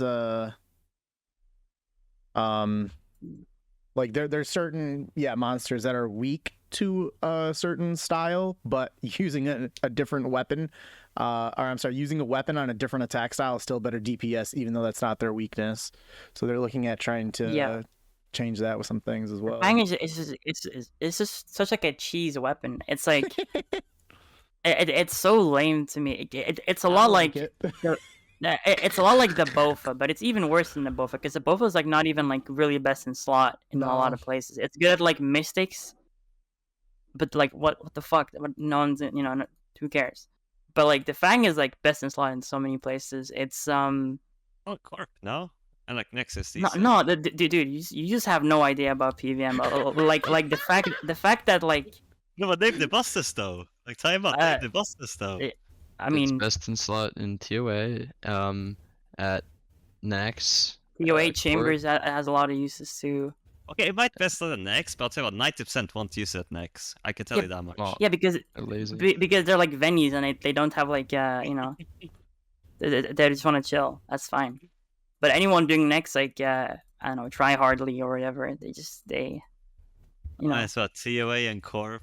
it's just lame how it removes like there used to be a lot of like different like like you'd have to like pick between like, oh, I'm gonna get a lance or a scythe or a rapier or fucking a bludgeon or ink mace, whatever. Now pretty much if you're using a Fang, it's not only best in slot or like within like a couple percentage of best in slot, but it's also like it's like a super common item and like everyone has like 1 billion of them. Like Okay, the TOA prints so many. Compare Fang to Blowpipe though. Like with the nerf Blowpipe, that made sense. You think nerfing Fang makes sense like that? I think nerfing Fang makes more sense than nerfing Blowpipe because Blowpipe was not free to use. All right, so we had the Christmas event. It came and left. So, did you do the Christmas event? If not, when was the last time you did a holiday event? What do you think about like holiday events in general? Yeah, I did it. I'll be doing Titus stuff, so I needed to like get all my holiday items. I know it only takes like 5 to 10 minutes at most. Why not? Sometimes you get like a funny item that you want to wear while skilling, or it's just kind of fun. Yeah, I just did it. Why not? This one was actually kind of fun. You got to like slide around on some ice. Kind of, I don't know. It's kind of different from the skilling do.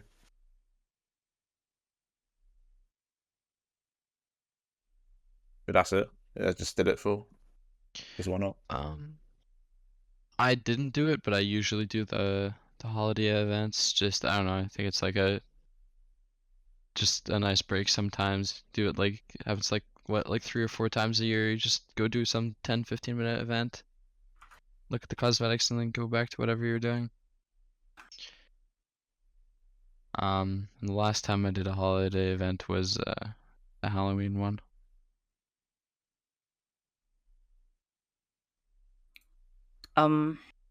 I forgot to do this year's. I just like doing them though. I think a lot of the time the cosmetics are either really funny or really I like a lot of the Halloween ones. They're actually pretty cool a lot of the time. Yeah, I think the Easter outfits are generally the worst. The what? Sorry. The worst. No, which outfits? Easter holiday outfits. Oh, I mean, I don't think I've ever done an Easter event. Funnily enough, I don't think I've ever done a single one. It's always just been like around that time of year. I just always forget to, or like ICBA. I just like procrastinate. But I did the last one I did was the Halloween one. I always really like the Halloween ones. Okay. Yeah, I did not do it. I knew that I had like a day to finish it, and I just didn't feel like doing it. Yeah, I think it's cool that they give everybody like when you do the holiday event, you get every holiday item from and like you unlock every previous holiday item that there's been. I actually don't like that, because that honestly discourages me a little bit from doing them. Like if it was something to where like, another one. Oh, that's another blood shard.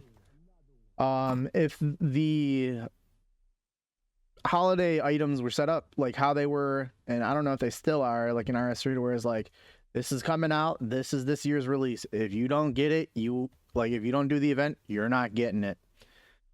I think I would prefer that to be the case.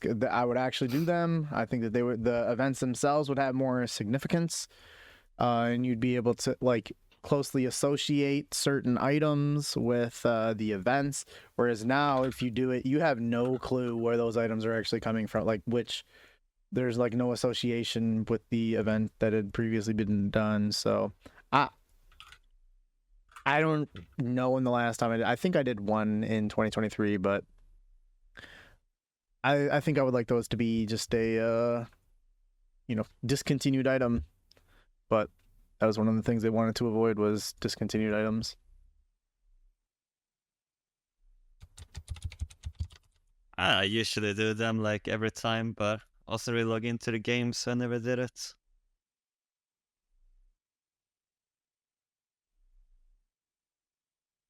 When's the last time you've done one?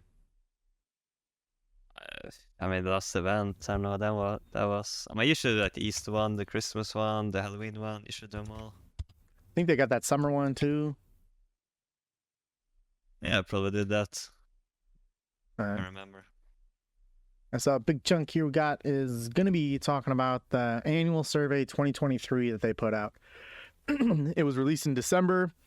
I personally didn't have a chance to fill it out before it closed. I thought that the timeline for it was going to be longer than what it was. But I watched our Lord and Savior, Cap King, upload a YouTube video. He spent more than an hour filling it out. And I took a look at every single question that was on there. There were quite a number of different questions on there that I thought would be fun to discuss. So let's get into it. And there might be some questions on there that I didn't put in that if you took it, you thought, could maybe be discussed. We could throw some in towards the end of it. But just one of the questions that I thought was interesting, one of the earlier ones was just like, how many old school RuneScape accounts do you actively play on?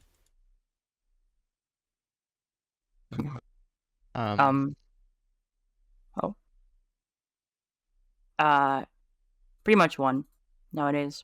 Every now and then I'll hop on like an alt just when I'm bored. Then want to do some other stuff while I'm skilling, but pretty much just one. I used to do a lot of alting on old school for GP, but now I did it on RS3, so I don't really play much old school accounts anymore. Just my main and every now and then like an alt, but that's about it.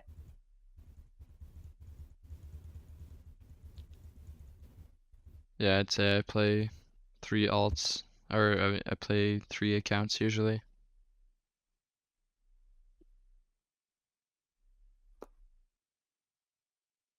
Sebbe, you got some fun alt accounts. Yeah. No, I got a lot of alts. I mean, I got like 20 accounts, something like that. Like I just I get bored at the game and I just like go AFK some skill. Like I go like I used to like go AFK barb or something and I just make some alts for fun. Like I would do make like a free to play account. Like try and make a bond from free to play as fast as possible. Sort of like YouTubers doing that. I would do like 99 defense with 1 attack, 1 strength. Okay, tell the boys how long that one took. Because I remember you showing me a couple years ago. A bit of 2k hours, something like that crazy. But... 2k hours at an alt just for F99. Yeah, no, it's just fun to get 99 defense with 1 attack, 1 strength. But, I mean, I used to play mainly like 4 rune ranks as I was scaling, but like nowadays it's only the main. Like I don't need money for anything. I already got all the money now, so it's usually just the main. But yeah, no, I used to play on a bunch of accounts. Yeah, usually used to be 5, yeah. Yeah. I don't know if I'm gonna continue. I got like all my alts that I have, like a dozen, 14. Their membership's about to run out in I think like 10 days or so for I think all but 2 of them. I think like it would just be me, Randy, and then like one other one that I have that's like maxed and like 1800, 1900 total. Or I'm sorry, max melee and like 1900 total. So I don't know if I'm gonna continue with the alts after they expire their membership here, but we'll see what the future's like.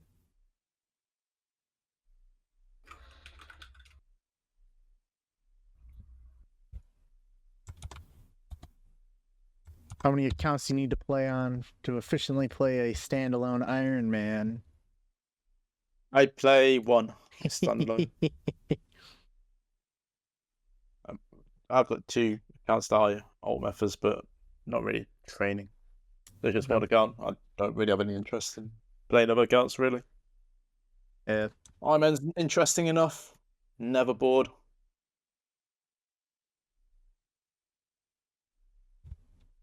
Fair. All right. So one of the other ones, though, is on a scale of 0 to 10, how likely?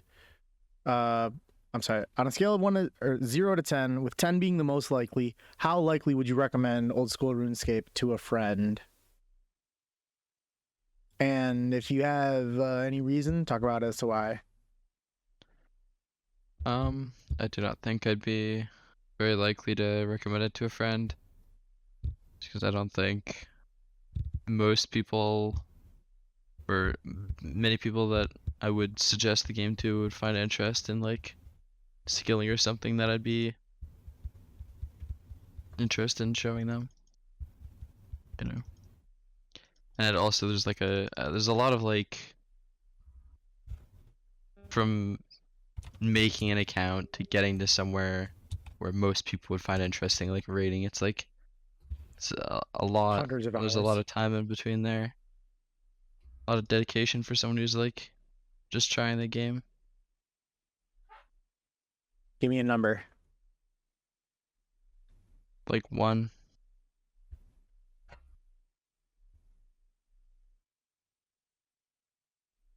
I think if they just have free time to burn, I probably would just tell them to play RuneScape. It's probably the best game for that. Depends on the person, but I'd say maybe 4.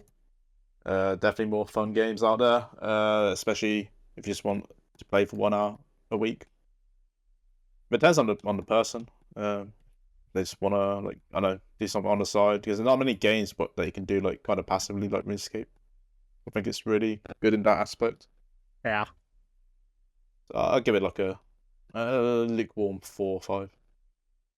I think a lot of the PVM can be quite exciting. If you give them like an account to play on, give them gear, I think they can enjoy like the actual PVM side of the game. Yeah, definitely. I think that would be the way to go, Yeah.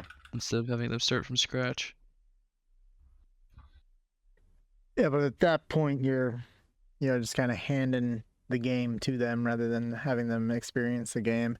I don't know, like, we all love the Some game. of the game spent... people, it's like the end game, not necessarily like the progression. It's, yeah. everyone's got their own like taste with the game. That goes back to them talking about skilling being a means to an end rather than content itself.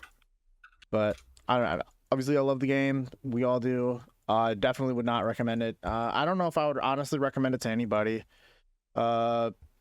It's such a time commitment that I think that it would be a lot healthier to be, and most people are like more so like a flavor of the month kind of gamer, from game to game, or you get like a small rotation of a few games and that's what you go through and do. And I think that would certainly be better. I mean, like, if you think about like different, like, the one thing that I would say that RuneScape has that no other game does is like skilling. Like, there are thousands of games that do PvP better than RuneScape does. There are thousands of games that do PvMing better than RuneScape does. And even if you're a lore nerd, like, think of how many story games there are out there that you could play, like single player campaigns and stuff.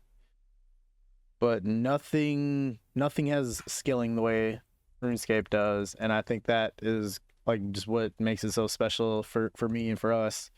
But I definitely would not recommend it. I'm gonna go with a 2, and it would have to be like ranging on the person. Like, the most I would recommend, like the person who I think would most enjoy it, I would say a 2. Any other person, I'd probably say a 0.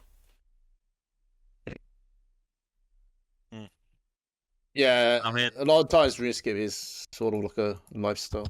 Yeah. I just wouldn't suggest someone to, because yeah, I mean, yeah, lifestyle. Yeah, oh, so you won't make as much progression or get anywhere. The thing is, so like, I would recommend the game to like at least 10 people. But the thing is, like, they take one look at the graphics and it's over. Like every single like, I think like I recommend to maybe 15 people, and like at least 10 of them just took one look at graphics. So I was like, what the fuck are you showing me? This is so bad. This is like ancient game. What are you showing me? Like, they can't stand the graphics. That's just like the truth. And we don't want to update the graphics, right? Like, we don't want that because it's like nostalgia to us. But like these new players, it's not even about the grind. It's just the graphics holding it back, to be honest. And yeah, I don't really know what to say, really. Yeah. It's hard to Number? put a number because I've actually recommended it a bunch of times. So I guess a 10, but hasn't really worked out. No one's actually started playing it. Yeah. I don't know. I would I'd probably not recommend. I feel like a lot of the people who are the type to play old school RuneScape already play old school RuneScape or something similar. I feel like it's very much like the case of like the RuneScape life chooses you, you know, not you choose the RuneScape life. I feel like it's very much like that. Get dragged in. So yeah, exactly. So but to like, I don't know, I just, and this is not even like a thing about the game, it's just like a me thing and my friends. Most of the people I'm friends with are pretty like nerdy people. So I like, maybe that's skewed a bit higher, but maybe like it's a 4 or like a 5 or something. I think there's definitely better. I think I would recommend RS3 over old school. For new people That's for a sure. fucking take. No, I mean, I'm not gonna lie. The only reason old school is better than RS3 in my opinion is because of skilling. If skilling was I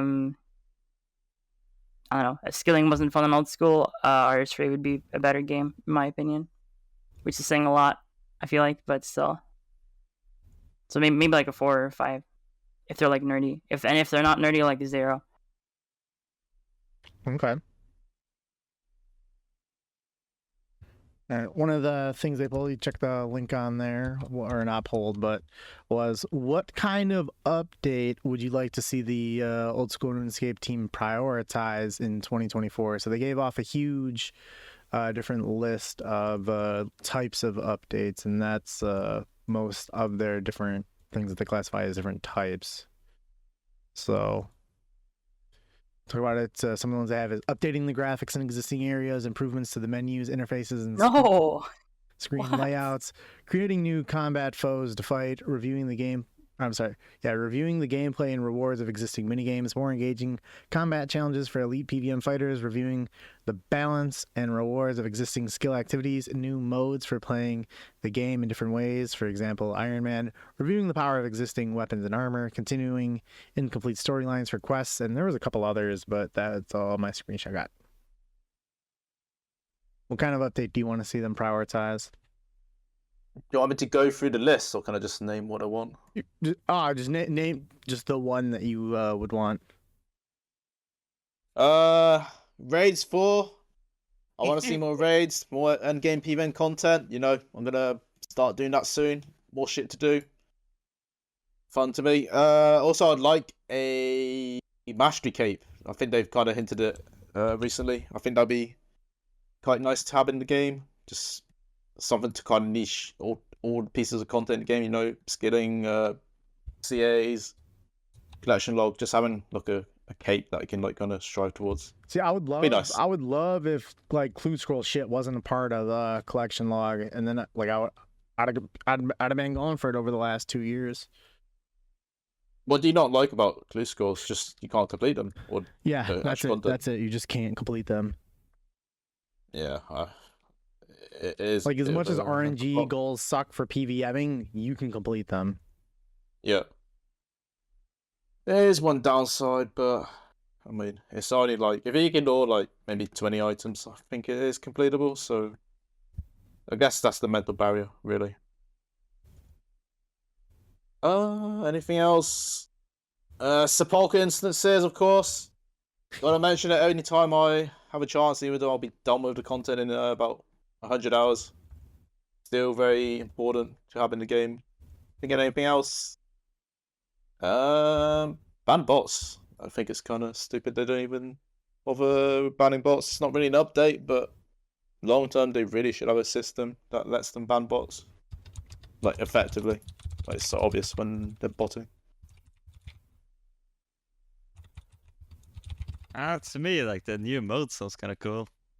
Not sure like what modes would be, but would I mind like the Twitch content, the YouTube content, and like maybe trying it myself?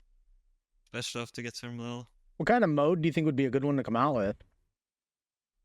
Yeah, I'm not gonna come up with a mode like just like that. Old school, old school. Hey, there you go. Old school. I mean, honestly, I'd be down for that. I mean, I think everyone would, but They're never doing that shit, man. they're not. No. Nah, maybe I'll figure something out, but not like that. I don't know.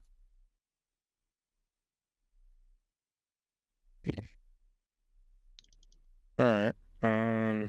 For me, I'd just like to see them focus on PVM updates. They do actually do those pretty well. So yeah, raids fork. Yeah, bring that on down. Any kind of PVM update, they really do seem to do pretty well. So I don't know.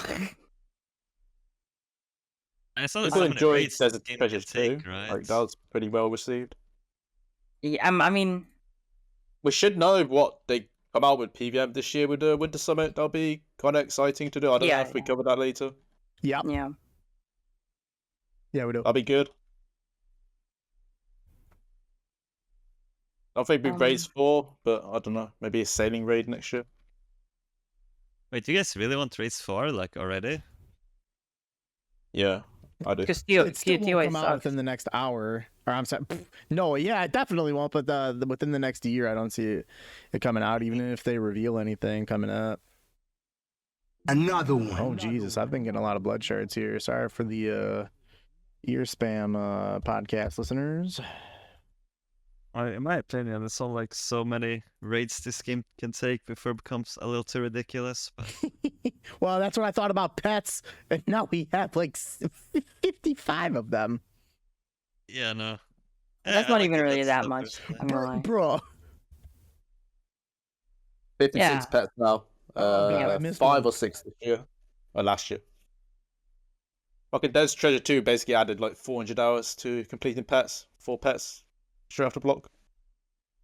Pretty Yeah. crazy. Oh, okay.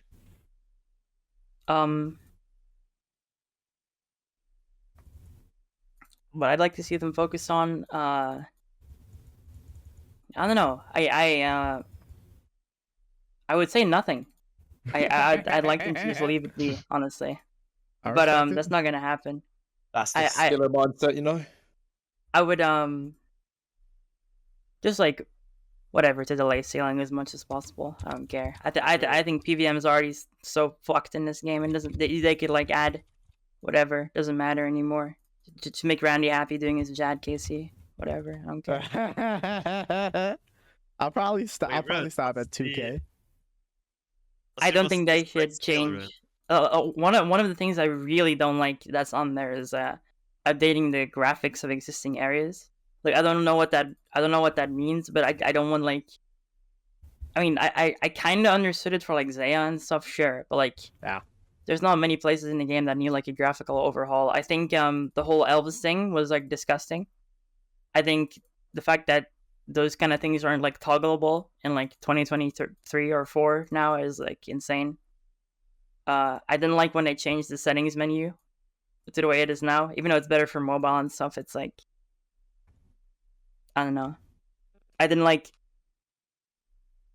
when they added the spec orb, man. I miss there just being like 3 circles: HP, prayer, and stamina. That shit look like they moved them physically as well. It's like I don't know. They can just do whatever. Just don't mess with fucking how the game looks, man. Or mess with scaling too much, and I'll be fine. Yeah. The only thing I wrote down for this question was SEP instances.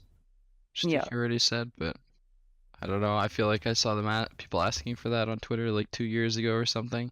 Oh yeah. They really should just do anything about it. It goes that kind of is just telling to me that not like with all the amount of hundreds or thousands of times that people have suggested that feedback to it, there's not a single person on that mod team that has done fucking Sepulcher in the last how many like think of how many months it's been since one person on that 73-man team has completed Sep. I mean, that shouldn't even matter, man. It's just so Well, it stupid does, how they 'cause like. you know, if it, you know, for them it's out of sight, out of mind, and the Well, yeah, feedback yeah, that of they're course, getting- of course, but like ideally, it shouldn't even matter. It's just like a thing, like, oh, this makes the content less cancer, let's add it. It's the same reason they added fucking instances to go our dungeon, which I think was a But the thing is, you're only seeing it from your perspective. Like, okay, yeah. us killers think it's a problem, but maybe for like 99% of the people, they don't care. And as a business, you're going to have to prioritize the majority, unfortunately. Yeah, I of mean, course. That's You know, the it's business not logic like- from the It's like not the like killers mod, are better. from the mod perspective. They just don't do the content, so they don't know that it actually even like you know it's one thing. To be, I don't think they're that shallow. it's I don't think they're that It's shallow. one thing to be told something's a problem, but unless you like if you actually experience it yourself, that's gonna. I don't become think more of a anybody priority. besides skillers perceive pre-started floors as a problem. But they also don't think it's like a problem. Maybe it's the design. Like, you shouldn't be able to predict your layout of the floor. Yeah. That's an opinion. I wouldn't say one is correct, one is wrong. But I'd say I've seen Husky do Sep. Dude, he made really good content, but he doesn't play the content. You can tell. It's been a few years. I think it's just finished content for them, never to be touched again. I mean, Yeah. you can just deal with it. I think it's manageable at the end of the day. Like, you probably lose maybe 5% of your efficiency. It fucking sucks, but still the same skill at the end of Yeah, the me day. too. I never really got people who are like really get like fucking furious when they see like some random guy in their fucking sub. I never got that, but like, I don't know. It just kind of sucks that I mean, it's like you said, like 99% of the player base doesn't care, but that's also like a problem with the player base, you know. Like that's also the reason why voting and shit is like in the polling system is horrible, because 99% of the players don't care. So it's just kind of like everything kind of comes back to that, I feel like, at the end. Yeah.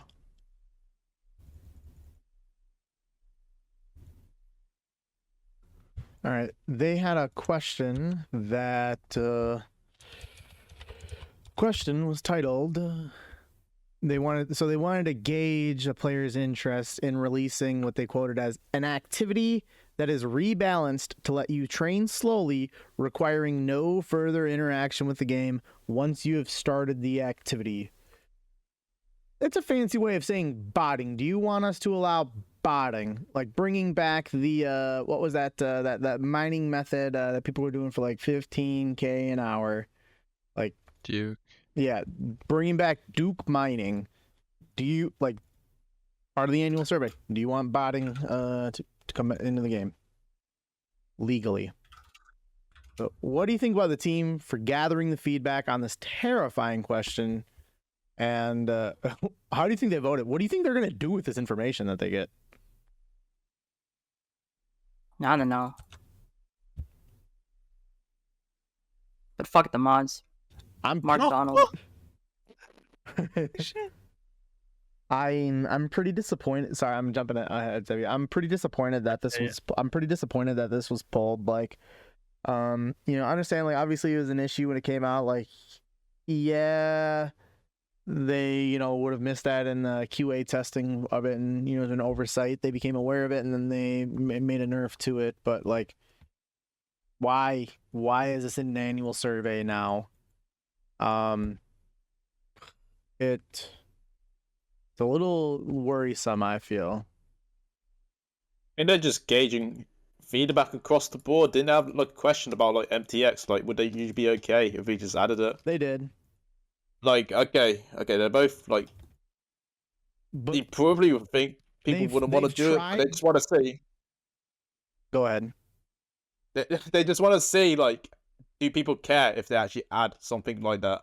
Like, okay, if it turns out that 9% are okay with bottom, like, okay, that might change our minds on something. It's not a guarantee that they'll add it, but if you think just posing the question in like an informal survey is a problem. I think I have a kind of a good idea what this is supposed to be. Like, it's something in RS3, I believe. I've heard of it at least. Like, let's say you're mining a Runite rock. Then you start mining it, and then I don't know exactly how it works, but like, if you AFK, essentially it's gonna become like adamant rock, then a mithril rock, then like a steel rock, or etc. And you get like less and less XP the longer you wait. But technically, if you don't click like the next Runite rock, you're still gonna XP. So it's like, if you pay less attention, you're still gonna get XP, but like you will get XP where you get like less XP instead of no XP. It's like really hard to explain, but like, Yeah. let's say you're doing redwoods, right? Like normally when you stop shopping, you get no XP. But like in this case, when you stop shopping, like a magic tree will appear and you get like less XP. Essentially, you're always gonna XP when you're not really playing. I think that's essentially what they're trying to implement here. If that made sense. Yeah. And yeah, it doesn't sound great, does it? Yeah. I mean, fuck it. If it's a skill you dislike, I mean, go for it. But like, otherwise, yeah, that can't be good for the game. Yeah, I mean, like, there's nothing wrong with like asking the question. I just hope that they don't like. I mean, because it sounds like pretty much what they're asking is like, where you guys chill with the Duke mining? Like, do you guys want that for every skill in the game? That's what it sounds like to me. Yeah. And it's just like a question at the end of the day. I feel like I don't like that there are thousands of people that looked at that question and thought, you know what, like I'm gonna vote yes to anything that comes out that could potentially be similar to that. I don't. It otherwise may not have even been on their mind. Yeah, I don't get how they can like ask that. like if I don't know, like that's crazy to me. It's just a question. I understand. They're not like polling like should we add botting to it? No, but like that's what it is. So yeah, it's like that. You know, they're putting lipstick on a pig. What? Yeah, what the fuck is that? Insane analogy. I'll go and look it up. I've heard that. That's before. no way. That's an analogy. I've heard it before. I didn't make it up. Yeah, I don't give a damn what she sounds like. You learn something new every day. See, there you go. Means making superficial cosmetic changes to a product in a futile effort to disguise its fundamental feelings. Right. See, that's a I much see. more intellectual way of portraying the message that I was conveying. It's like an American thing. I've never heard that before. Might be. Might be. I mean, I don't know. But like, what are you gonna do with the pig? Is my question. Like, how does that make sense?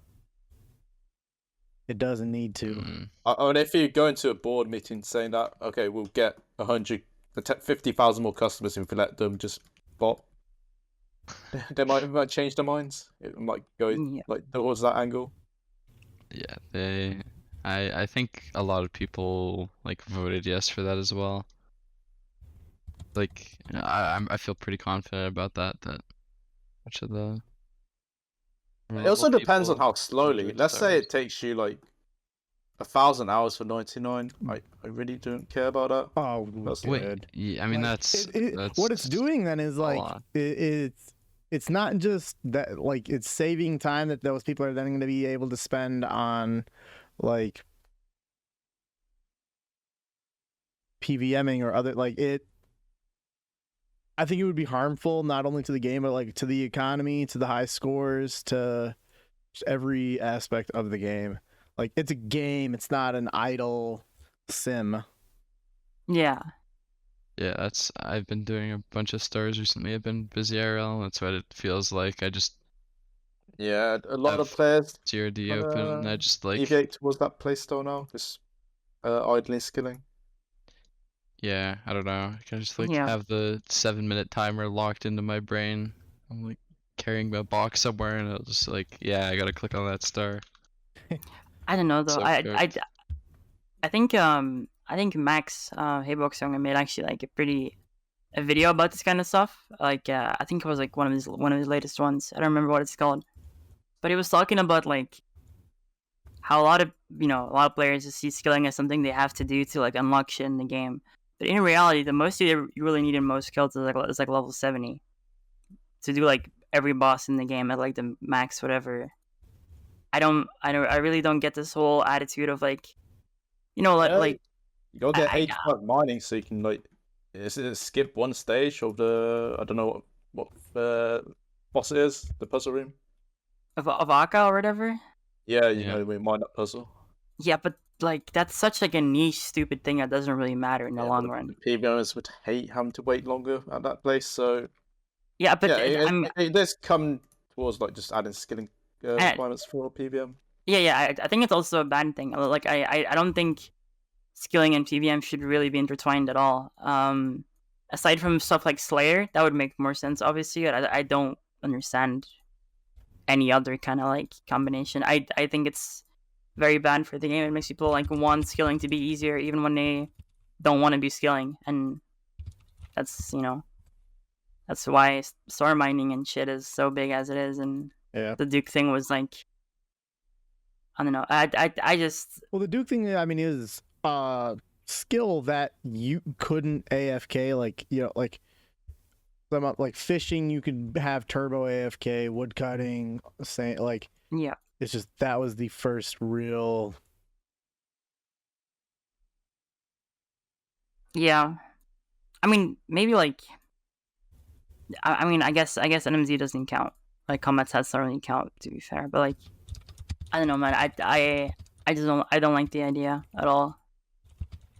Yeah, it's very much of like a why not mentality. I know a lot of people PVMers who are like maxed, not because they want to or they enjoyed scaling, but because it's so viable. It's only like 1,000 to 2,000 hours maybe if you super AFK. Why not? Let's go. When I'm not doing my Fortnite raid, I can do some fucking star mining or some shit like that. I don't like the whole. I don't like the whole like thing of like making everything in the game accessible to everyone, or making like every quote unquote achievement like easier and as easy as possible. There's like no. I just don't think PVM and skilling should be like intertwined at all. I don't know.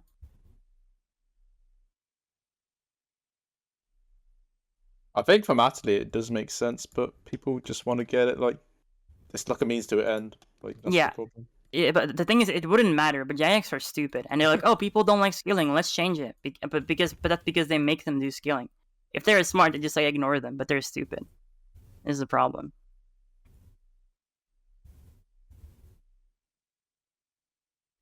Yeah. All right, so moving on. Next is as part of the annual survey was they asked for 5, but I'm certainly condensing this down. Is your 2 favorite skills that you like to train and a skill you would like to see most updated? My 2 favorite skills to train are probably mining and rune crafting. And I think the what worst did you say?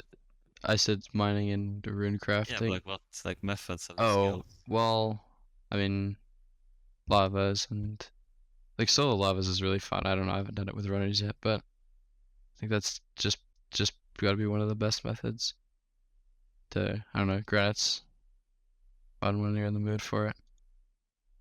And the skill that I think I would like to see updated, I don't know, I think fletching is just really garbage skill. It's just spamming dart tips, at least for mains, so boring. So I don't even know what they would be able to do with that skill, but maybe someone could think of something. My favorite 2 skills are. I'm gonna ignore the top 2. I'm gonna go top 3. Barb Lore, Black Chains, Sepulchre. Best eye methods for Iron Man in the game, in my opinion. Skilled like updated. Construction. I think construction is way too boring. I know homes exist, but it's just way slower than builder remove. I think builder remove it's really boring. like a method. But I don't know what they can do with it. Like if they want to keep homes that slow. At least it's fast. That's the only good thing about con. It's the fastest skill, or the second behind prayer. Pen fletching. I mean, Fletch sure, is just not a real skill. Yeah. It's just 0 times. They Or just- spend like a day on the scroll wheel. You didn't hear it from me. I would go Redwoods. Oh, that's the only good skill, but I have to pick another one, probably Slayer. Like, I really like Slayer back in the day when, like, the EHP rates were messed up, if you remember that. Like, when the EHP skibas rate was, like, 84k Slayer, and attack a strength figure 0 EHP. Instead Barrage Slayer, you get, like, 95k, 100k XP an hour, and you'd be, like, 1.2 EHP an hour. It's, like, really satisfying. It's like look at your temple, seeing like 100 weeks when you play like 80. Like really good. Loved it. You know, I would do like 0 time gem nights, and then I would do like 1.2 EHP Slayer, and I would have like 100 week with work. It's just ridiculous. Fucking great.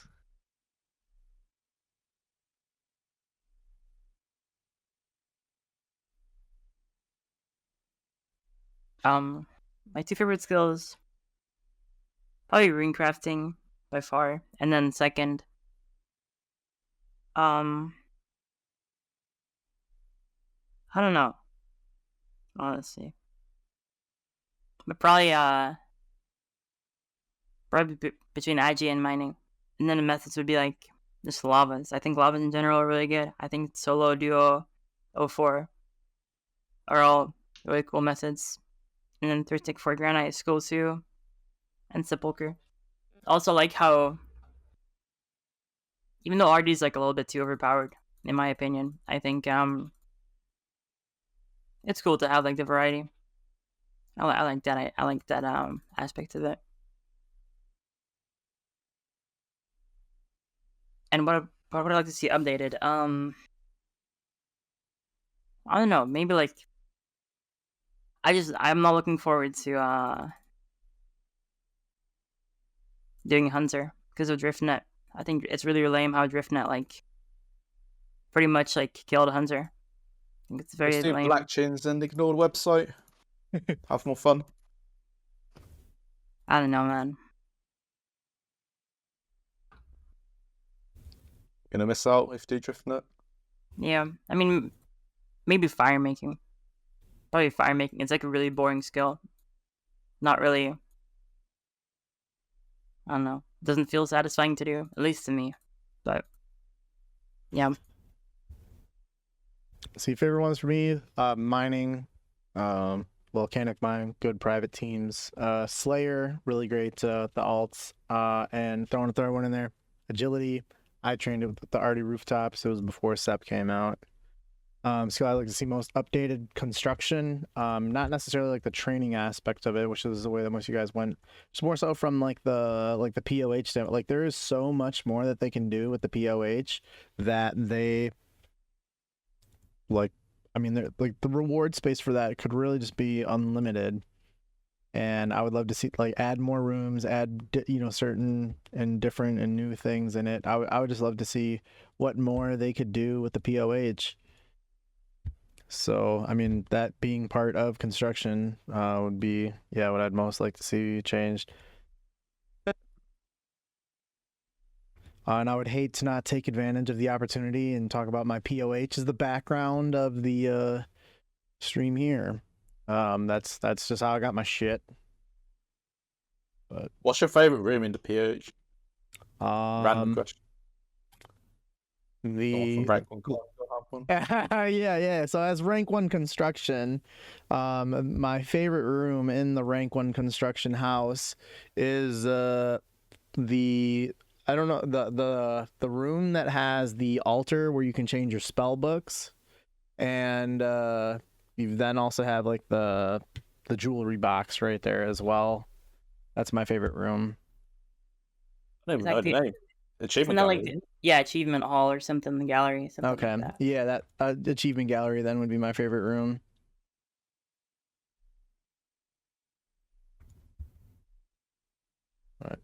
All right.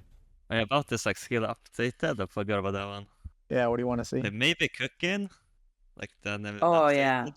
but I think cooking is also a decent spot, so I'm not too sure. Maybe I want to see updated, but that's one I would like think about. Okay.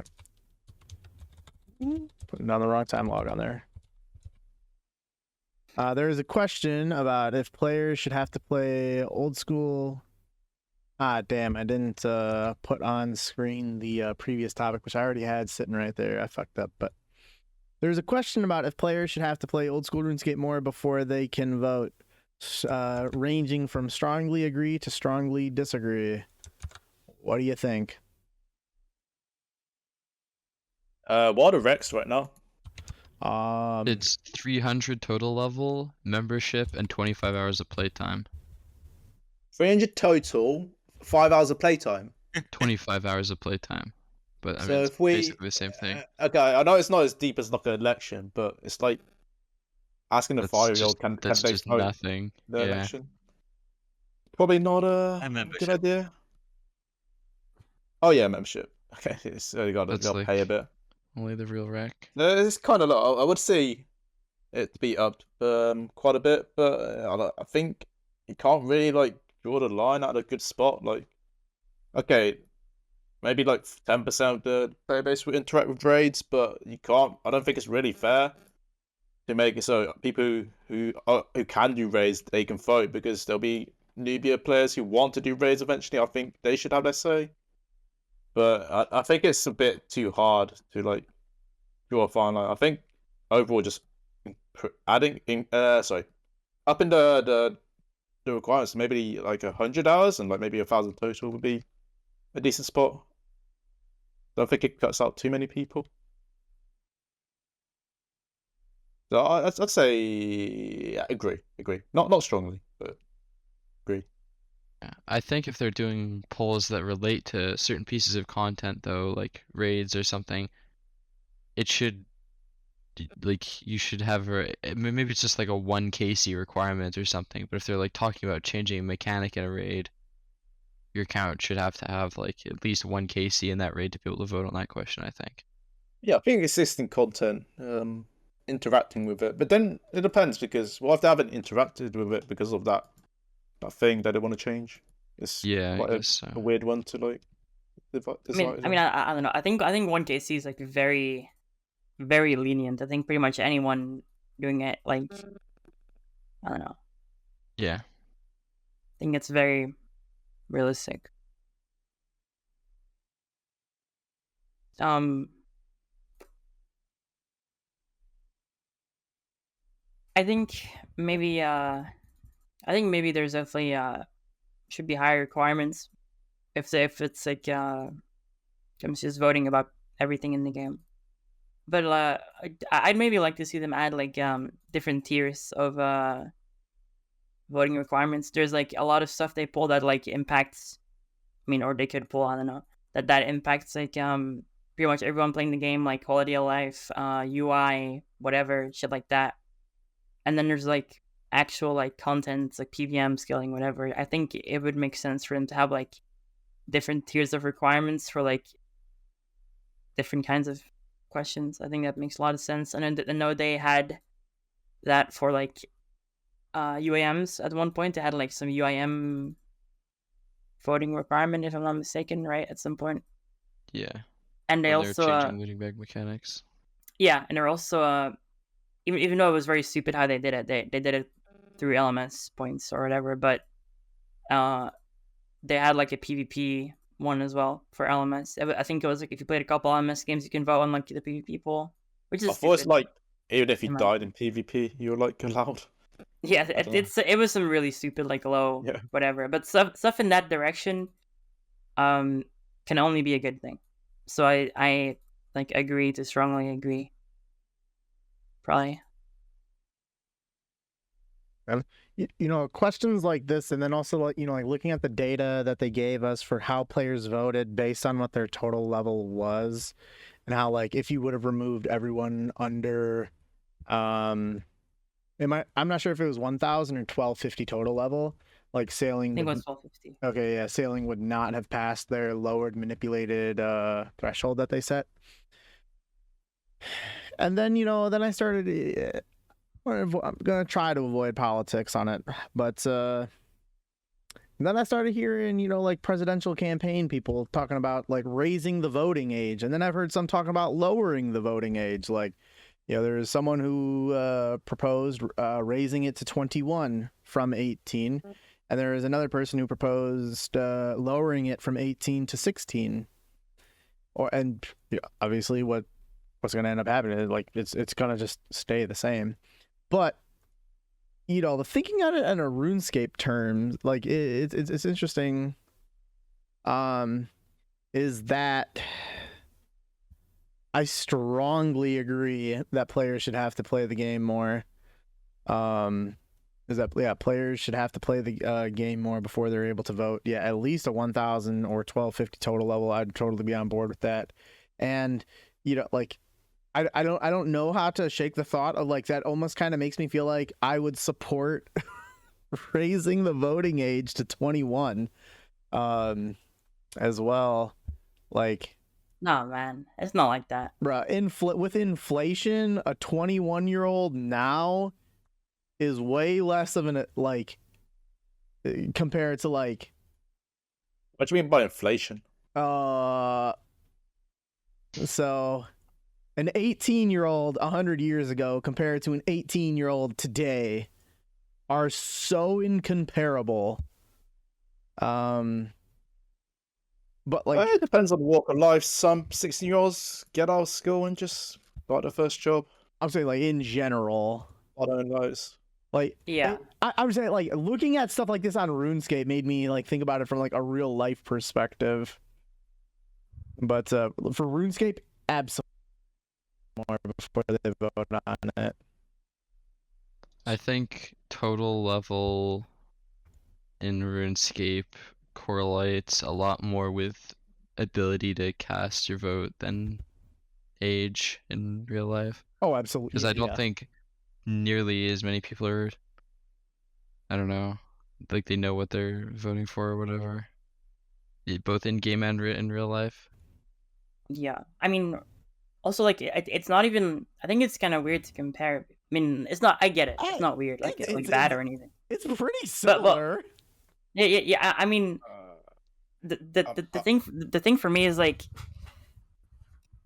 Let's say, I don't know, that even if the average RuneScape account has, like, 1,000 hours played, 300 total is, like, 5 hours played. To be honest, I don't think you'd see much of a difference if it's just 300 to 1,000. I think it'd have to be like 300 to maybe 2,000. Yeah, maybe 1,250, 15. Any like even average person could get 1,000 total after like a few days. Yeah, not a few days, weeks. The probably raising the skill total requirement though is like think about it, right? Jagex might just like devalue skills more at that point. If you put a skill total requirement to polling, now people are gonna complain about that, then they're gonna make skilling easier so people can vote. I mean, it's just a fucking endless cycle. I don't think skilling is one of the, like a higher total level voting rec, like at least something that they would put it to. Like I don't realistically see them raising it above like 500 or 750. I don't think that would be enough for people to beg for more skilling changes. I think a better way of doing it would be like having at least like 1 hour's playtime or something like that. But even then, obviously, if people want to vote, they could just like stay logged in with like never log or something. I'm a fan more of just surveys and segment your voting base and see like, okay, your noobs, they like this vote. I mean this content, but the higher players, they don't like it. So weigh that against each other and make your own decision and not just go straight on a 70-30 line to decide your feature of your game.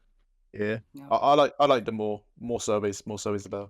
Dude, this question would have fit way better like right after or with the question with Mod K's thing. I feel like, but I mean, I just happened to like as I organize it's whatever. put it under it's whatever. It's no big survey deal. section. I'm just saying, like earlier I said, I think the voting system should be like heavily changed or removed, and now it's like, should they require more or less hours? It's kind of like contradictory, but it's whatever. Yeah. Okay. Let's move on though. The next question then. Had this in McCloth. Also wanted to talk about there's a section about custom server, like pretty much private servers that would be controlled by players. From my understanding of it, it would be like private servers, but hosted and owned by Jagex. What do you think about this? And I mean, any of the other questions that they had related to the custom servers, which were lengthy, but like, I mean, it's almost like have your own private servers, have your own leagues, but like you would have to pay, you know, a portion to, like, they didn't list any financial numbers or anything, but they were just gauging interest on potentially like having custom stuff like that you and other people, unknown how many, would access. So would you participate in anything like that? What do you think about it? Yeah, sure. I mean, it sounds kind of fun, I guess. Honestly, really see the negative aspect of it, but not sure how exactly interesting it'd be, but I'm down. I don't know.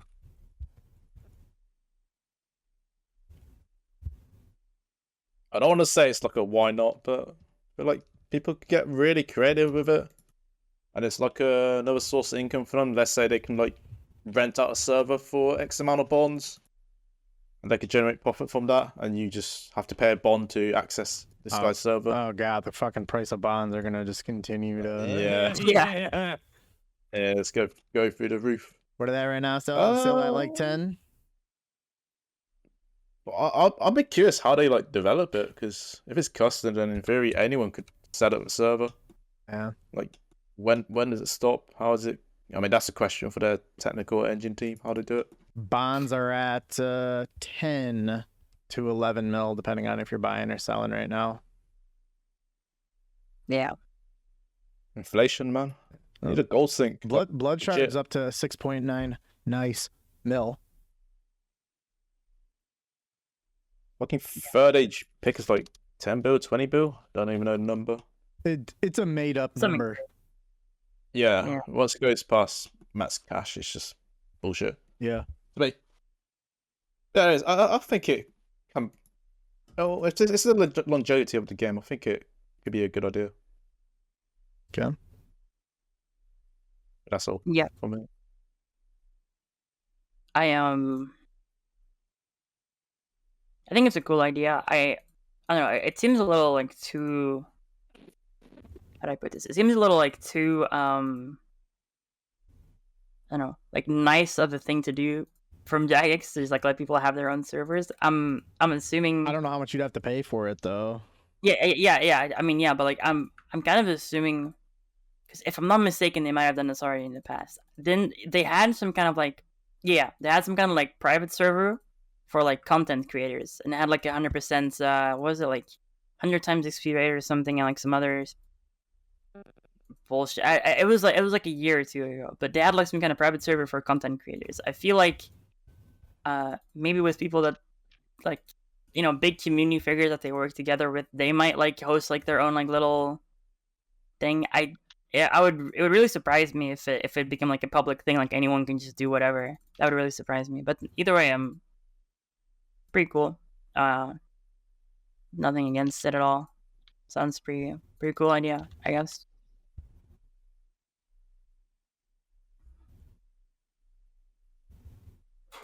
It just seems very un-Jagex in a way, because I remember, weren't they like suing private servers and shit? Not like, I think they have. past. I think they just shut them down. yeah, like cease and desist or whatever. Yeah. Yeah.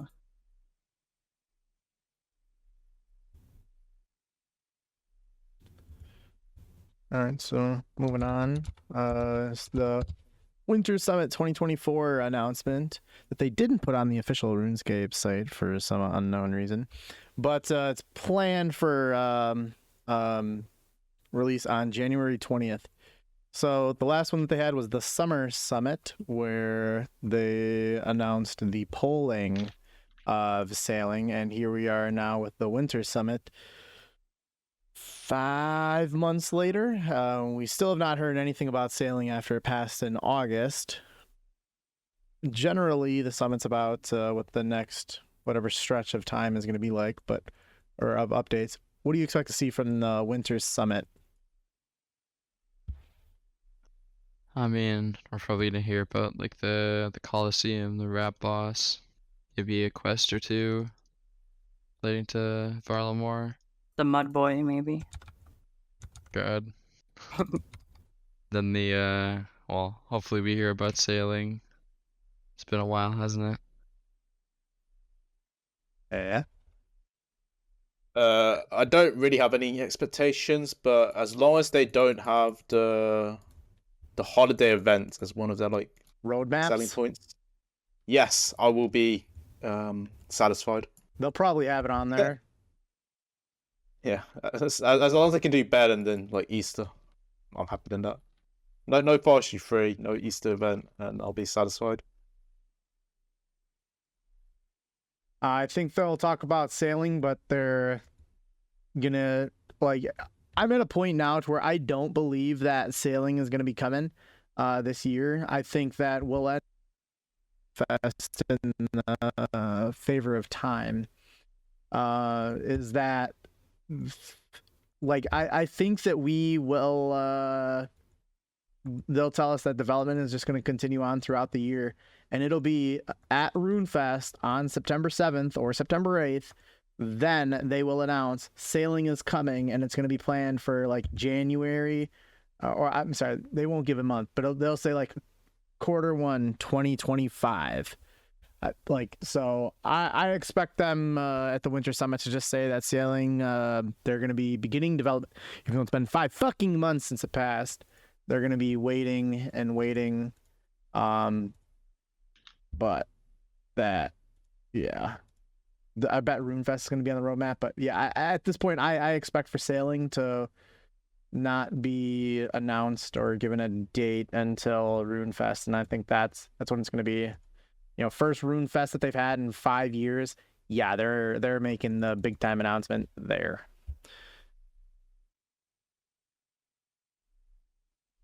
Yeah, I kind of have no idea what to expect. I hope not to hear anything about sailing. Just like, I don't know, the later the better for me, I guess. But aside from that, I'm just like, I just have no idea what they could do. I'm looking forward to it. I guess I guess I'll be watching or be looking at like what they announced or whatever. Could be cool. I have no idea what to expect.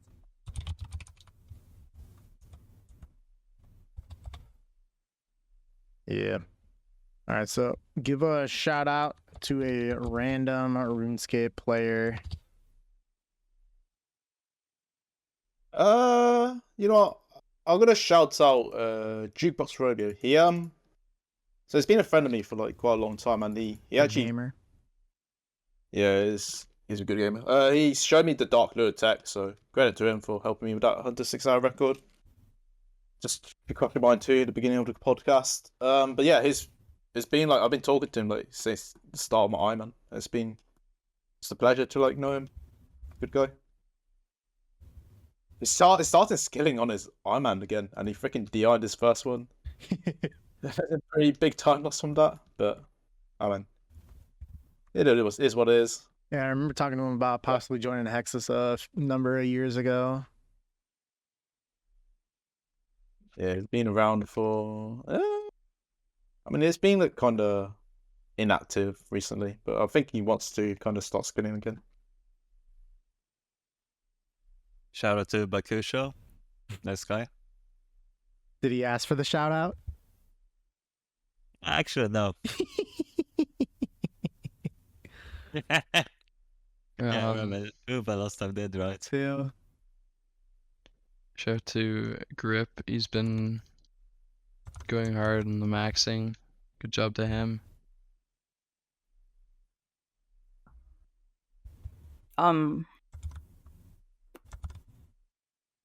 Shout out Kirsten. I don't know how to say it. Big fan. Shout out to T-Bone Steak. Bedora's looking out for you. You'll be hearing from me soon. All right. So look at some clothes and stuff here, just non-RuneScape related.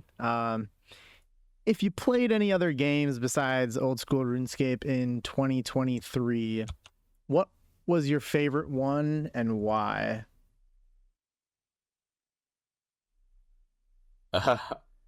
I mainly played RuneScape in 2023, but I play a bit of Smash still, and after finishing, I'll probably play a lot more, just because it lets me like go to kind of events, and I don't know, it'd be good to see a lot of people I haven't seen for many years. Check out the competitive scene again. That'd be Smash Bros. yeah, Super Smash Bros. Ultimate. Oh yeah, game. I used to play a lot actually. But I used to play the Brawl version. Oh, that's yeah, that was ages ago. Yeah, that'll be fun. Try to pick it up again. I played quite a number of games in 2023. The game that I had the most fun playing though was Doom Eternal. Fuck, that game was Good one. yeah, it was it was really special. I just had so much fucking fun. Like, it is exactly what I would like if I could design like the perfect game. I feel like so much of that is it. The DLC for it's also great. You know, like the story is there, but the story doesn't necessarily matter if you don't want it to. It's just go around, rip and tear, and the music is incredible. The environment's awesome. Just how powerful and ridiculous you are is just it just does an amazing job making you feel invincible. And I just really enjoyed everything about the game. I see a card game. I don't know if you heard of it, but it's called Hearthstone. Yep. Yeah. I used to play like an old version of it. It's called Classic Hearthstone, with like cards from 2014 or something like that. Like when Hearthstone was originally released. I was playing Yeah. like that version of the game. But You bro, should try to play against Trance Music. He that was his shit that he'd do on the side while doing his 550-hour Runecraft months. playing Classic though. Well, like, I mean, he played in like 2014 when it released. Yeah. No, but the problem was like Classic was like really unpopular. So now like 5-6 months ago, the game they just deleted it. No longer played the Classic version. Down. And I'm actually really depressed. Like I'm still like really depressed about it. It was like the most fun I've ever had in a game. Like more fun than RuneScape as well. It's like actually good at that game too. Like I was like 5 times I finished rank 1. It's like a month-long season. Yeah. I mean, there's only like a couple thousand who played it, but like, it's like the only game I really was like rank 1 at, so kind of sad about it. R.I.P.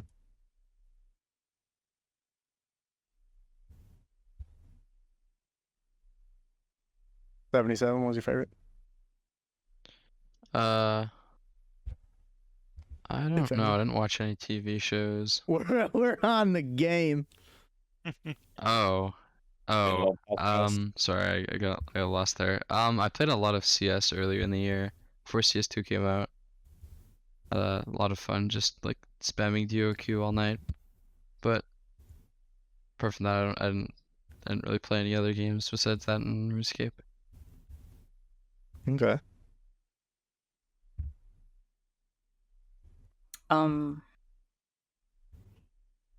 Any other game? I have RuneScape 3 don't count. I know. Okay. Probably like Tony Hawk Underground. That was chill. I remember playing that like on the PS2 or like when it first came out. Yep. Shit, I have one too. Good game. Good game. All right. Here you go, 77. What was your favorite movie or TV show in 2023 that you watched while you were playing RuneScape?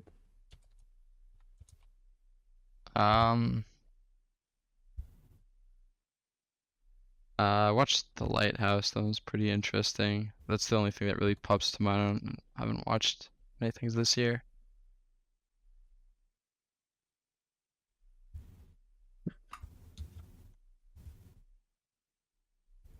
Thing. My favorite. I don't watch TV or shows or anything, but I actually no that's false. I got forced to watch yeah, I usually never watch TV or series or anything, but my friends made me watch Breaking Bad and Better Call Saul, and it's like the first time I watched a TV series in years that that I enjoyed. But that's like, I don't know. Yeah, Breaking Bad's goated. Did you watch?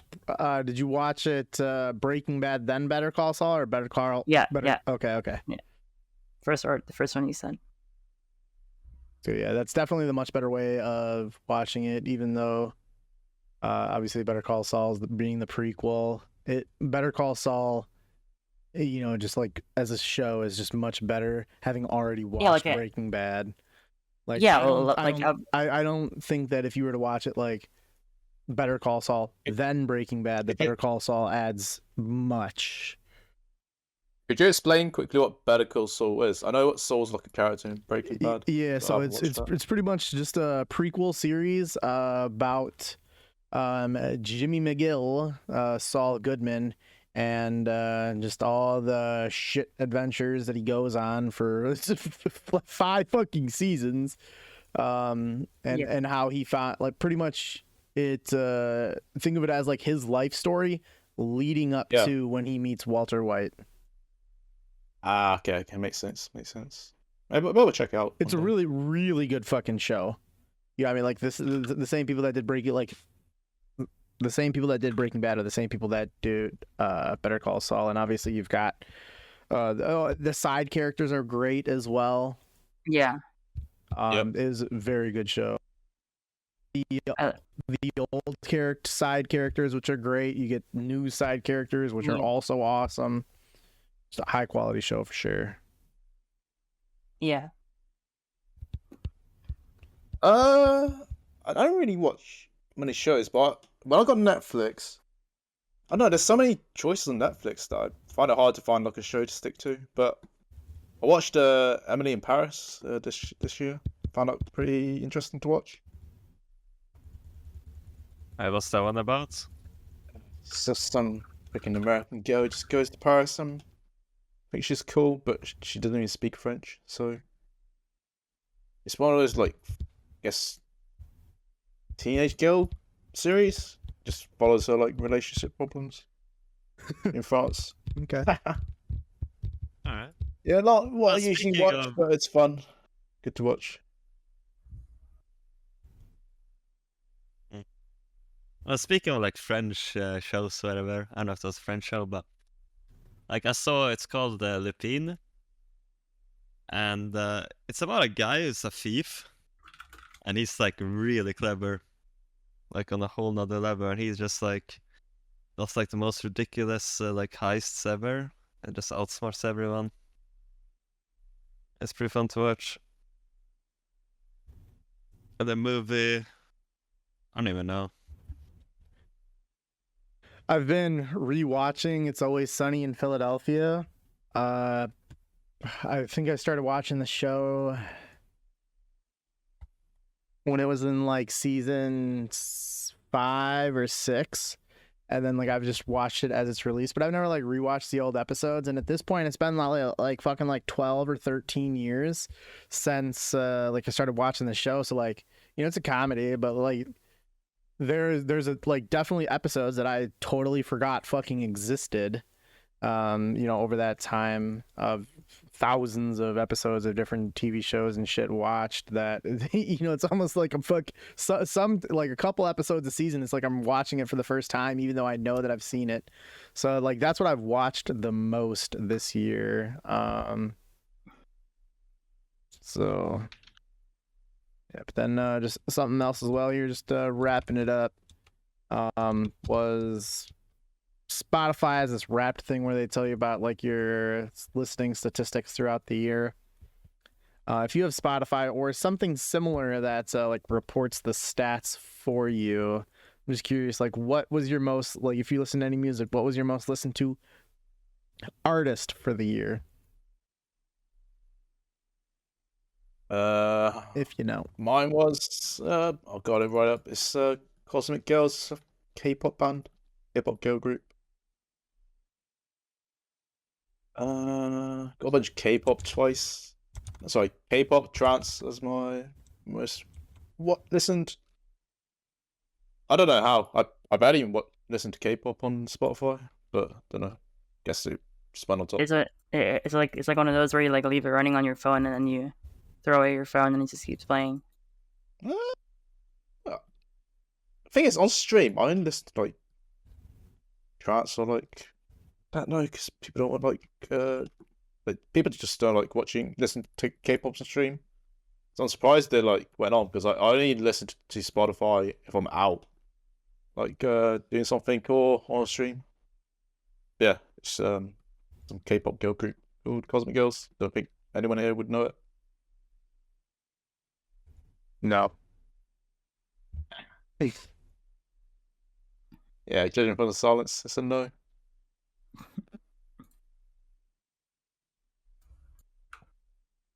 What are you, 77? Oh. I don't remember what my top artist of the year was, but I think my top genres were trance and hardstyle. Okay.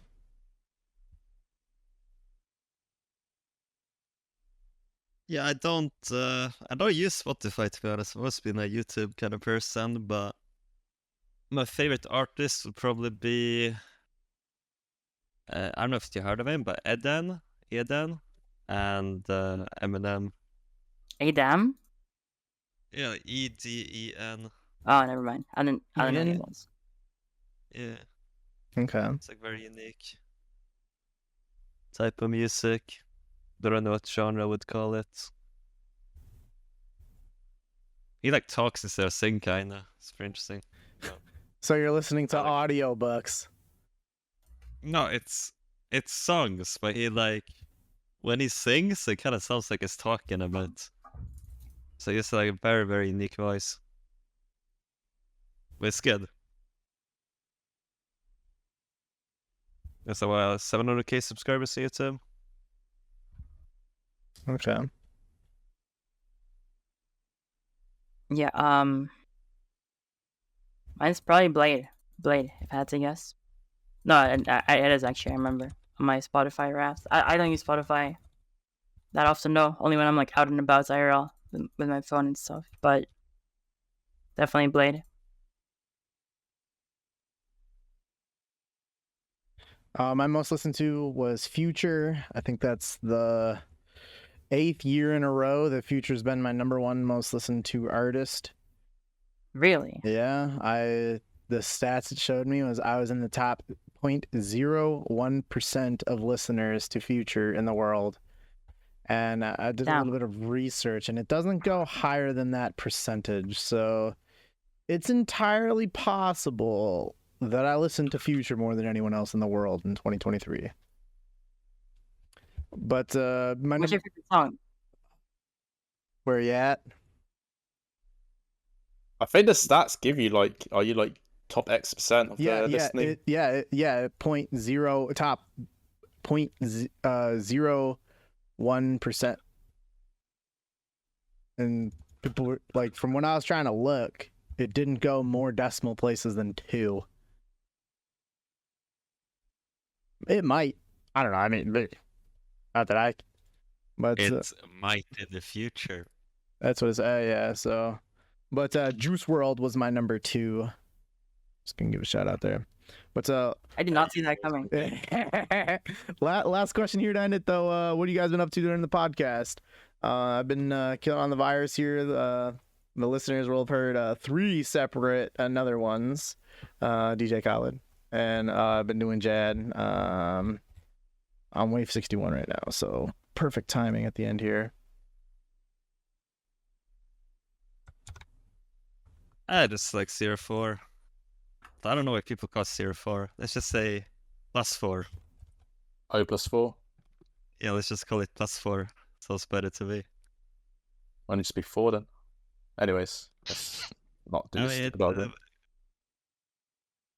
yeah, I don't know. I like +4. Sounds better to me. I've been mining at the quarry. I've been doing master clues as Iron Jagex. It is my future. Any good loot?